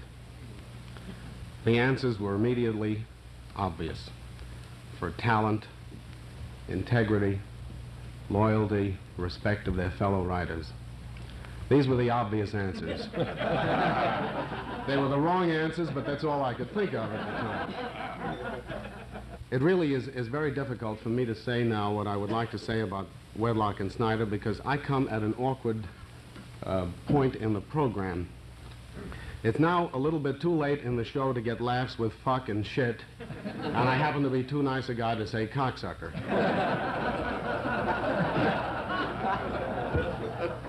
All the good dirty words have been used, and if I say anything clean about them, it's got to be a lie. I've known them for 12 years. It wasn't until a couple or 3 years ago that we worked together for the first time on the Joan Davis show. And believe me, working with Wedlock and Snyder is an experience. However, there was something about the Joan Davis show, truly, that made Wedlock and Snyder look like the greatest eager beavers who ever lived. His name was Phil Sharp. Oh, and speaking of Phil Sharp, he sent a telegram. You know, he's in New York hammering out a script. And he couldn't be here. He sent the telegram, and I've been allowed to read it. It says, "Dear Huey and Howard, sorry I can't be with you on this great occasion, but would like to tell you how I feel. I would like to, but I've been up all night and couldn't think of anything. I need a little more time. We'll wire again tomorrow. Love, Phil." And now we all know this couldn't have happened if Aaron Rubin had been in town. But anyway, the sentiment is there. Well, I could stand here for quite a long time and try to impress all of you with how funny and clever I can be. But after all, whom am I trying to convince? So I'll just close by saying that all of Hal Cantor's material was written by me.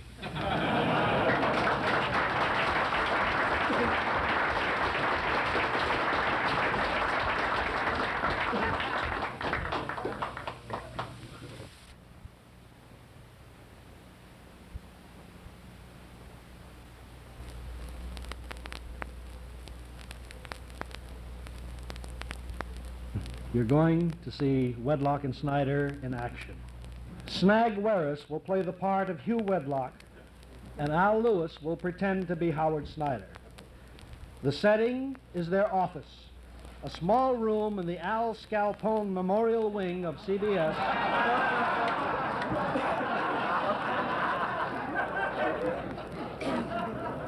And in the immortal words, paraphrased, that Huey and Howard have written so often in so many of their scripts, here comes Huey now.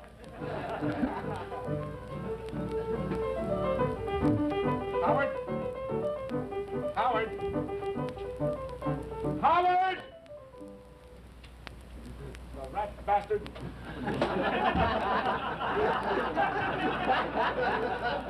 And I broke my ass to get here by noon. I better call him at home. Information, could you please tell me the number of the Rondelay bar? I said the Rondelay bar. Thank you, sir. Who the hell are you calling in the middle of the night? I'm calling you, that's who I'm calling. Howard, we've got a script to write. Jesus Christ! Don't give me that religious shit. I'm not... All night I've been up, but this is a wink, not a wink. Why not? I was drinking. We had a big party in the house, and we had a faggot bartender, and he wouldn't serve any of the broads, and I ran my... All right.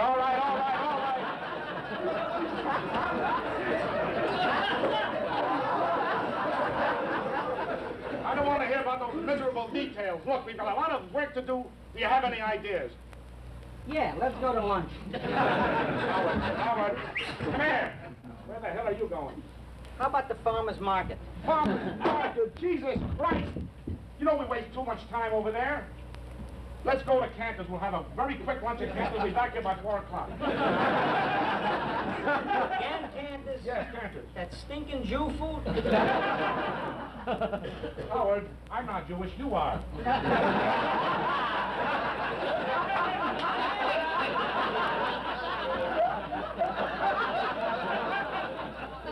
Forget it.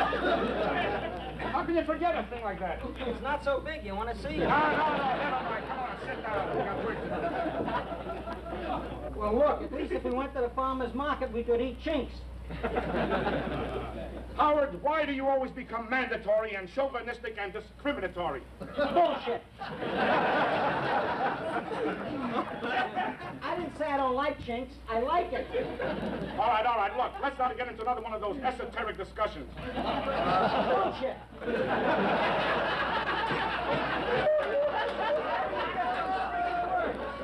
Because we've got a lot of work to do. You know, we only get 4 weeks to knock out these goddamn shower of stars. Yeah, I know. When's the next one due? Tomorrow. What are you pressing? What do you mean, what are we pressing? We haven't even got an idea. Look, let's do something topical this time, okay? Has Fischel got anything new on his list? Yeah, he's got that new thing. He's got king-size Trojans. You can slip them on over your head. Can't do it. We have a competitive sponsor. Figures? Look, I have a good idea. Look. What? Let's just start writing, and then we can get the idea later, okay? If it comes quickly, you can be at the track by the 3rd race. Will you forget the goddamn horses for once? We need an opening. Did you ever think of splitting up? Are you getting out of your mind? Are you going nuts? Why should I be thinking of splitting up? You know I love my wife. Besides, everything is in her name. I don't mean you and Marge. I mean you and I. It's you and me. Bullshit. I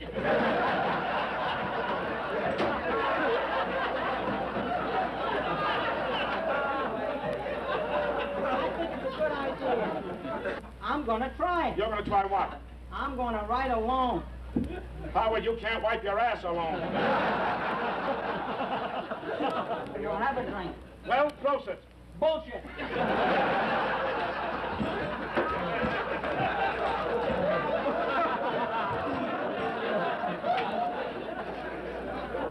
You know I'm getting a little sicker.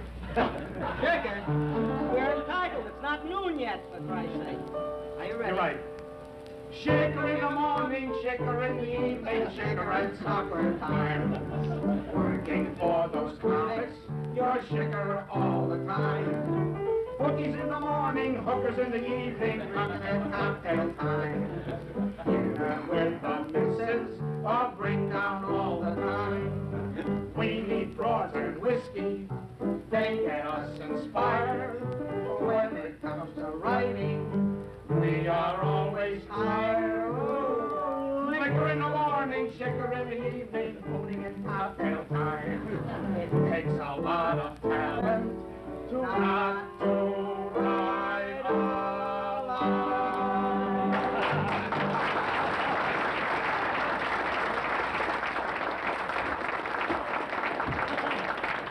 Come on, work, no more booze, goddammit. Come on, we have... Why don't you fuck off, you Irish? Irish son of a bitch indeed. Have a little respect. Remember, I'm one of the few comedy writers in this country who still has his foreskin. Take it out of your mouth and say something funny. Harry, har, har, har. Save that funny shit for the hookers.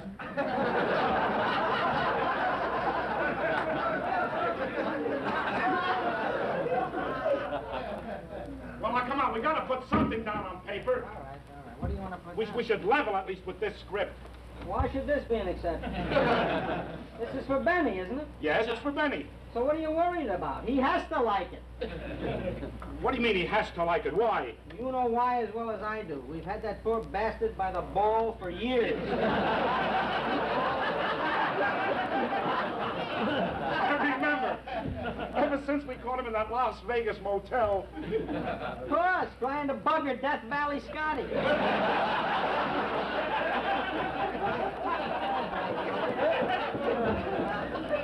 That Benny really likes to ball it up, doesn't he? He's another Alan Lipscott. Look, stop typing, will you please? Come on.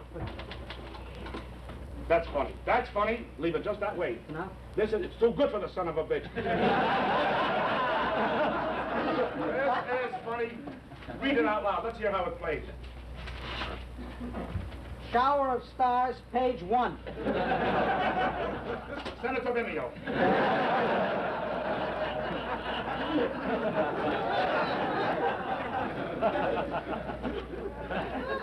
Look, Howard, no, seriously. We have to put something down here. When you start typing, we really ought to get the script out. I hate to type. You type. Me? I can't type. Then write. Howard, I can't write. You write. I can't write. You can't write either? No. Oh, shit, it's the cue, isn't it? Are you ready? Anything you can do, I can do better.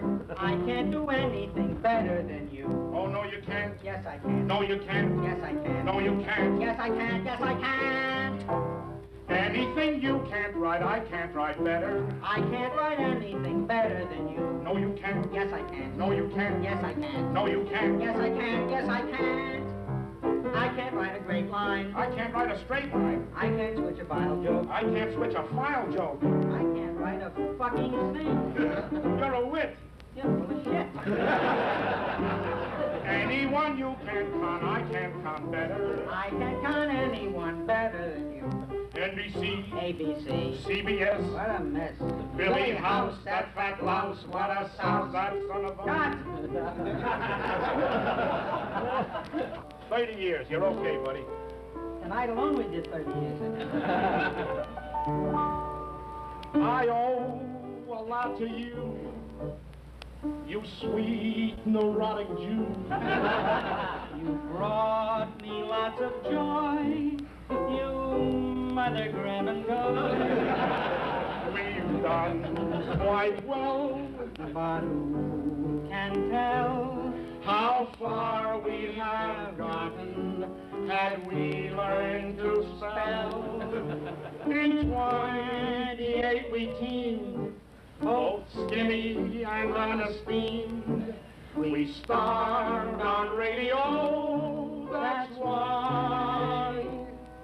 Although we're fat today, we both say fuck MCA and let the rest of the options go by.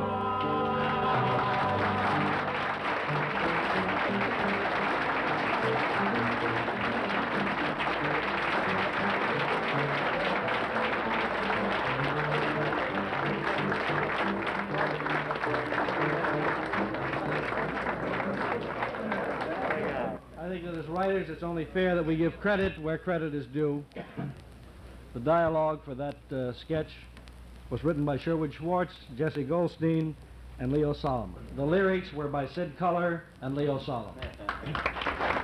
And when I first met Wedlock and Snyder in November 1938, I'm sure you remember that month. It was in all the calendars at the time. Huey and Howard were writing the Jack Oakey radio show. I'd like you to meet now this wonderful, ebullient star who made over 100 pictures, some of them movies, Mr. Jack Oakey.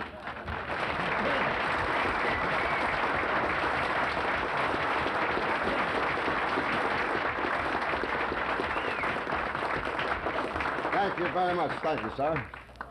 Of course, you folks know I don't hear very well, so I'm not hearing a goddamn thing here tonight. A deaf Gentile. Show you how much trouble I'm in. I thought this was for Pine and Thomas. In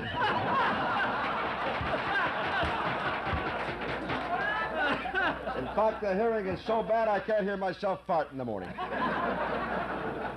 But Immerman has given me some pills. I can't hear any better, but I'm farting louder.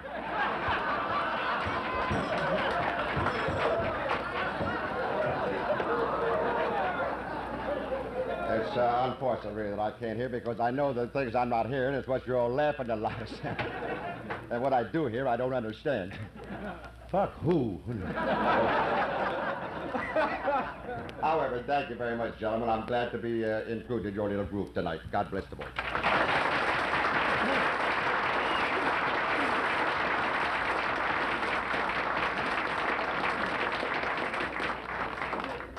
Our next speaker is a star who has managed to survive the talents of our guests of honor, too.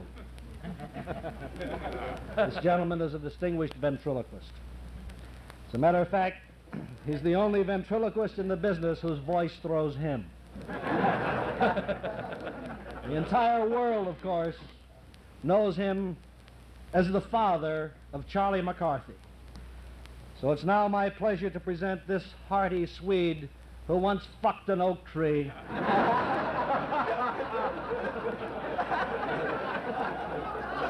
The original woodpecker.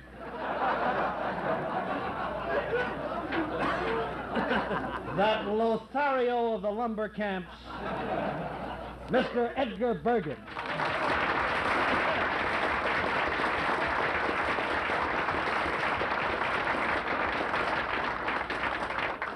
Well, you've got it pretty well fucked up. It wasn't an oak tree, it was a pussy willow.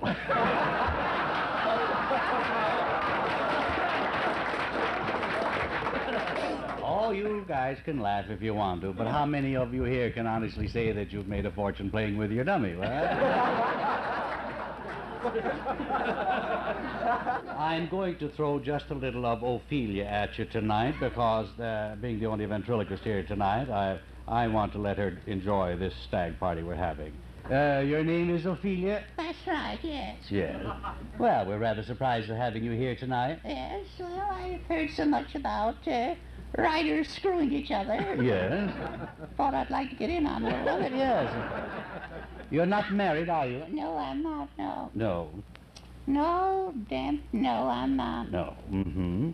You're not happy as a bachelor girl? No, I'm not really, no. I was saying to my daughter the other day. Oh, I see. Oh, then you,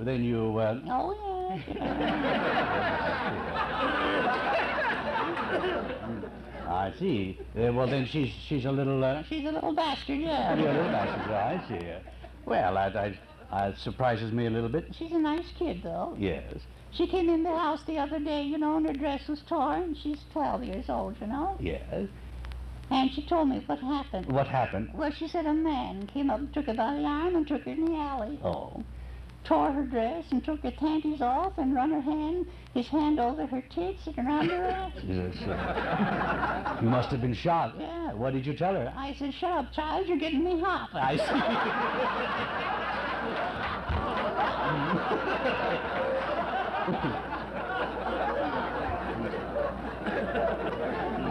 Well, well, now, I think, Effie, I want you to tell me if you have ever been really in love. Well, I had to go at it 7 years ago. I see. I met a boy. That's nice. Yes. What was his name? I don't know. He didn't talk much. How did you meet him? I found him under my bed. Oh. One night. Oh, Christ, what a night. Yes. Well, what was his name? I don't know. You don't know? I just called him Loverboy. Loverboy, I see. Well, was he fair? What did he look like? Was he fair? Was he dark? In the dark, he was pretty fair. I see. Uh-huh. We talk and talk and talk, talk. Yeah. You know how it is. Yeah. How is it? It's damn good. Yes. Well, now, when have you seen this Loverboy last? I haven't seen him now for 7 years. Yeah. Oh, the shit, he took a powder. Oh, I see, yeah. Well, then you haven't seen Loverboy for 7 years? No, 7 lonely years. Yes. Real lonely. Yeah. Well, I think you've had more than your share. No. Of misfortune. Oh, yeah. Yeah.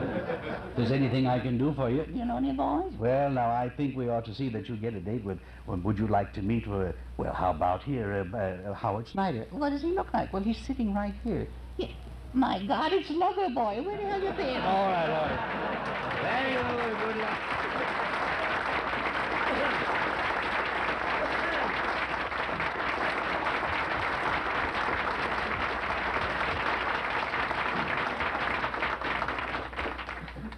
In introducing our next speaker, I have some rather voluminous notes here because I must confess that I approach the task with a degree of reverence and respect. Because to both the writing profession and the public, he is indeed the king of comedy. To the public because of his warmth, his charm, his good taste, his delightful sense of self-effacing humility. Bullshit.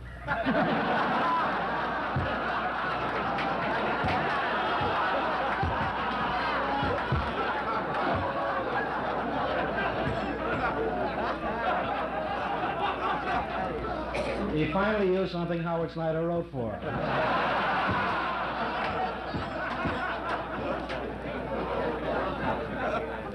Mr. Jack Beck.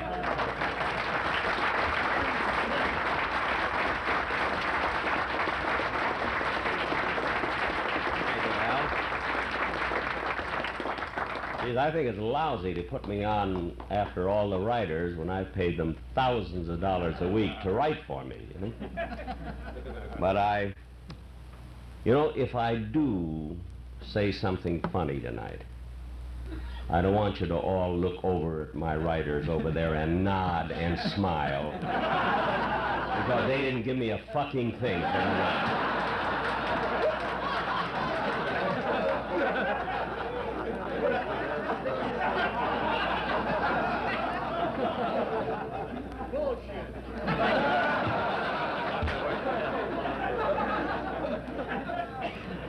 But I really have been so busy and so tired that I did not want to be here tonight, but I had a choice of either appearing here this evening or hiring Wedlock and Snyder for next year.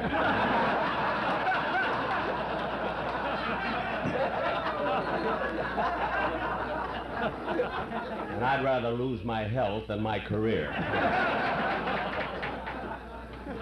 I know that having to follow, particularly the stag dinner, is pretty tough because tonight, when the speakers got all through, they only left me with 2 words: crap and cohabitate.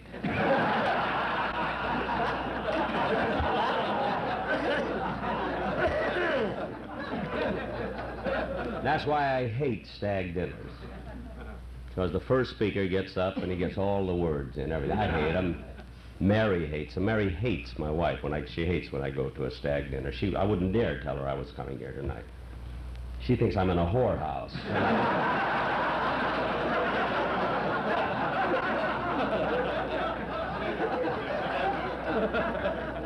Figured what harm can they be just watching, you know?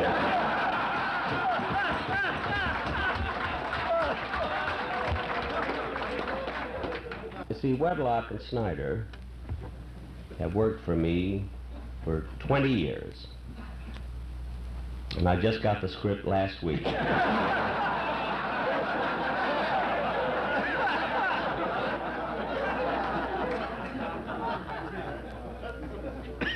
But the reason I've had, as Hal says, so few writers, because we have a lot of fun together when we write. I mean, you never see much pressing on our show or anything. We have fun, so we keep going year in and year out.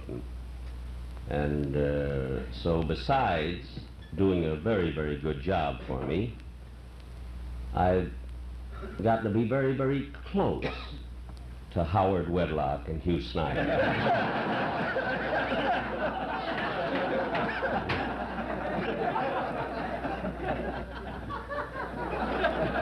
But these fellas are not only writers, they're known, you've heard of a comedian's comedian. Now, these fellas are known as writers' writers. That means that about 200 people like them. But I'm not going to stay on this late too long. So I do want to pay them a great tribute tonight, not only because of the shower of shit that they've been writing for me every month.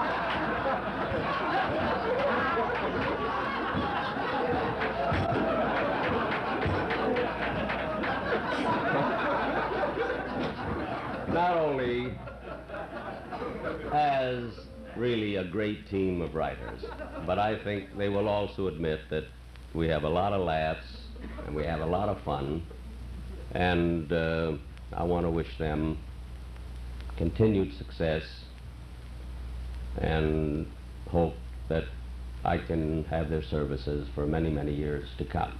Thank you.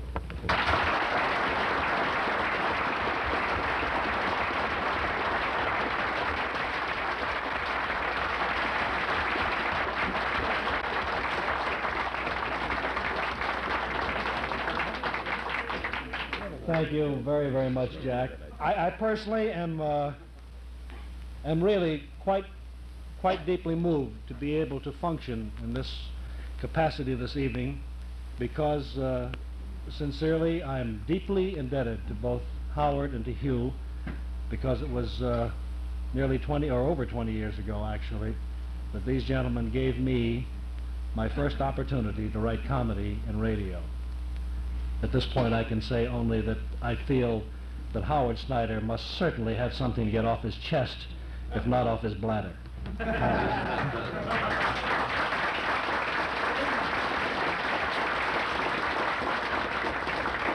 I have both. When this affair was first conceived and broached to me by Seaman Jacobs, I had some qualms about accepting. I've always felt that individually, writers are high-minded, forward-thinking, and generally assets to their own little groups and their societies.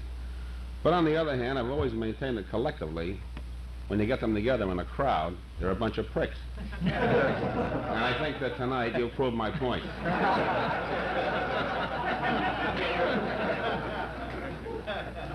It's very gratifying to see Jack Benny, Edgar Bergen, and Jack Oakey here at the speaker's table tonight.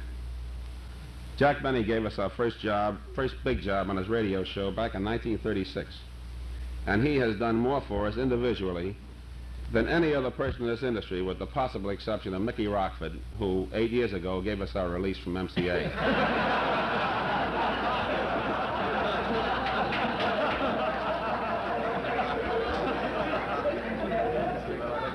Edgar Bergen brings back memories of a delightful radio show and one of my most pleasant associations.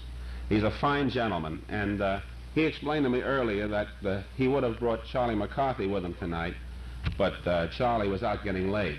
Now, this might sound impossible, but when you think about it, you got to admit that Charlie has just as good a chance as Edgar.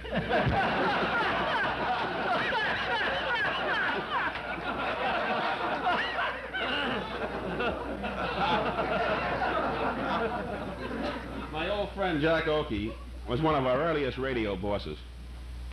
And if Sinatra and Dean Martin think they're nonchalant, let me tell them that Oakey did most of his shows lying down in a remote from a Turkish bath. But I want to thank you all for coming over, and I want to thank the speakers and all my friends for attending these services, and Hal Cantor for being such a fun-loving rabbi.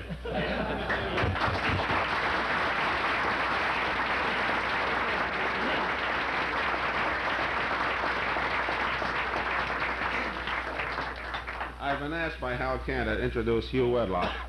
Hugh Wedlock? Get out.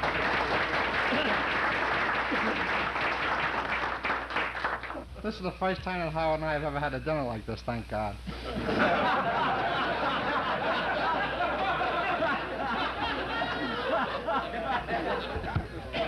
This is supposed to be a testimonial.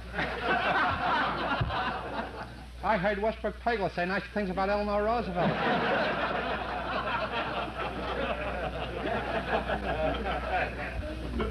Seaman Jacobs said I could get a tape of the show. We could take it home and play it back to our wives. I'd be embarrassed to play this back to Mickey Cohen.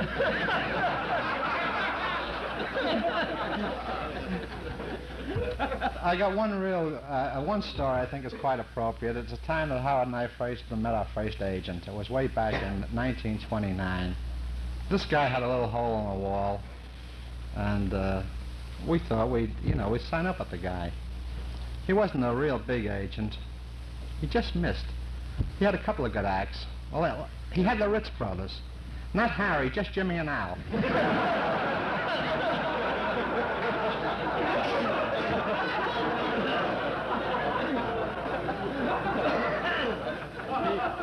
He had Will Maston and Sammy Davis Sr.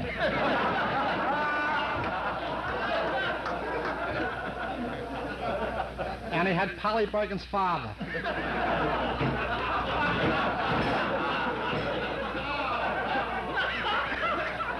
But he only had him for pictures.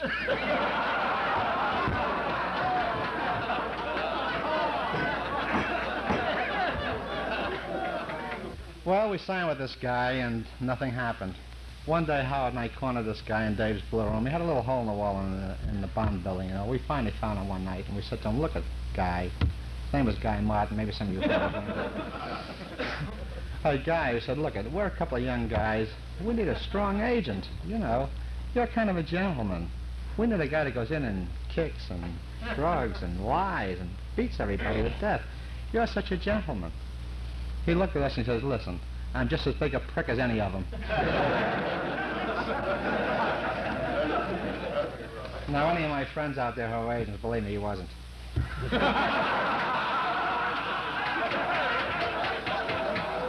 Pushing out. Anyway, I'm through now, and I really do want to thank everybody. I can't do it individually because I'm sentimental, and if I started to thank individual people, I'd get maudlin. I just do like Dinah Shore says, I love you all. Thank you.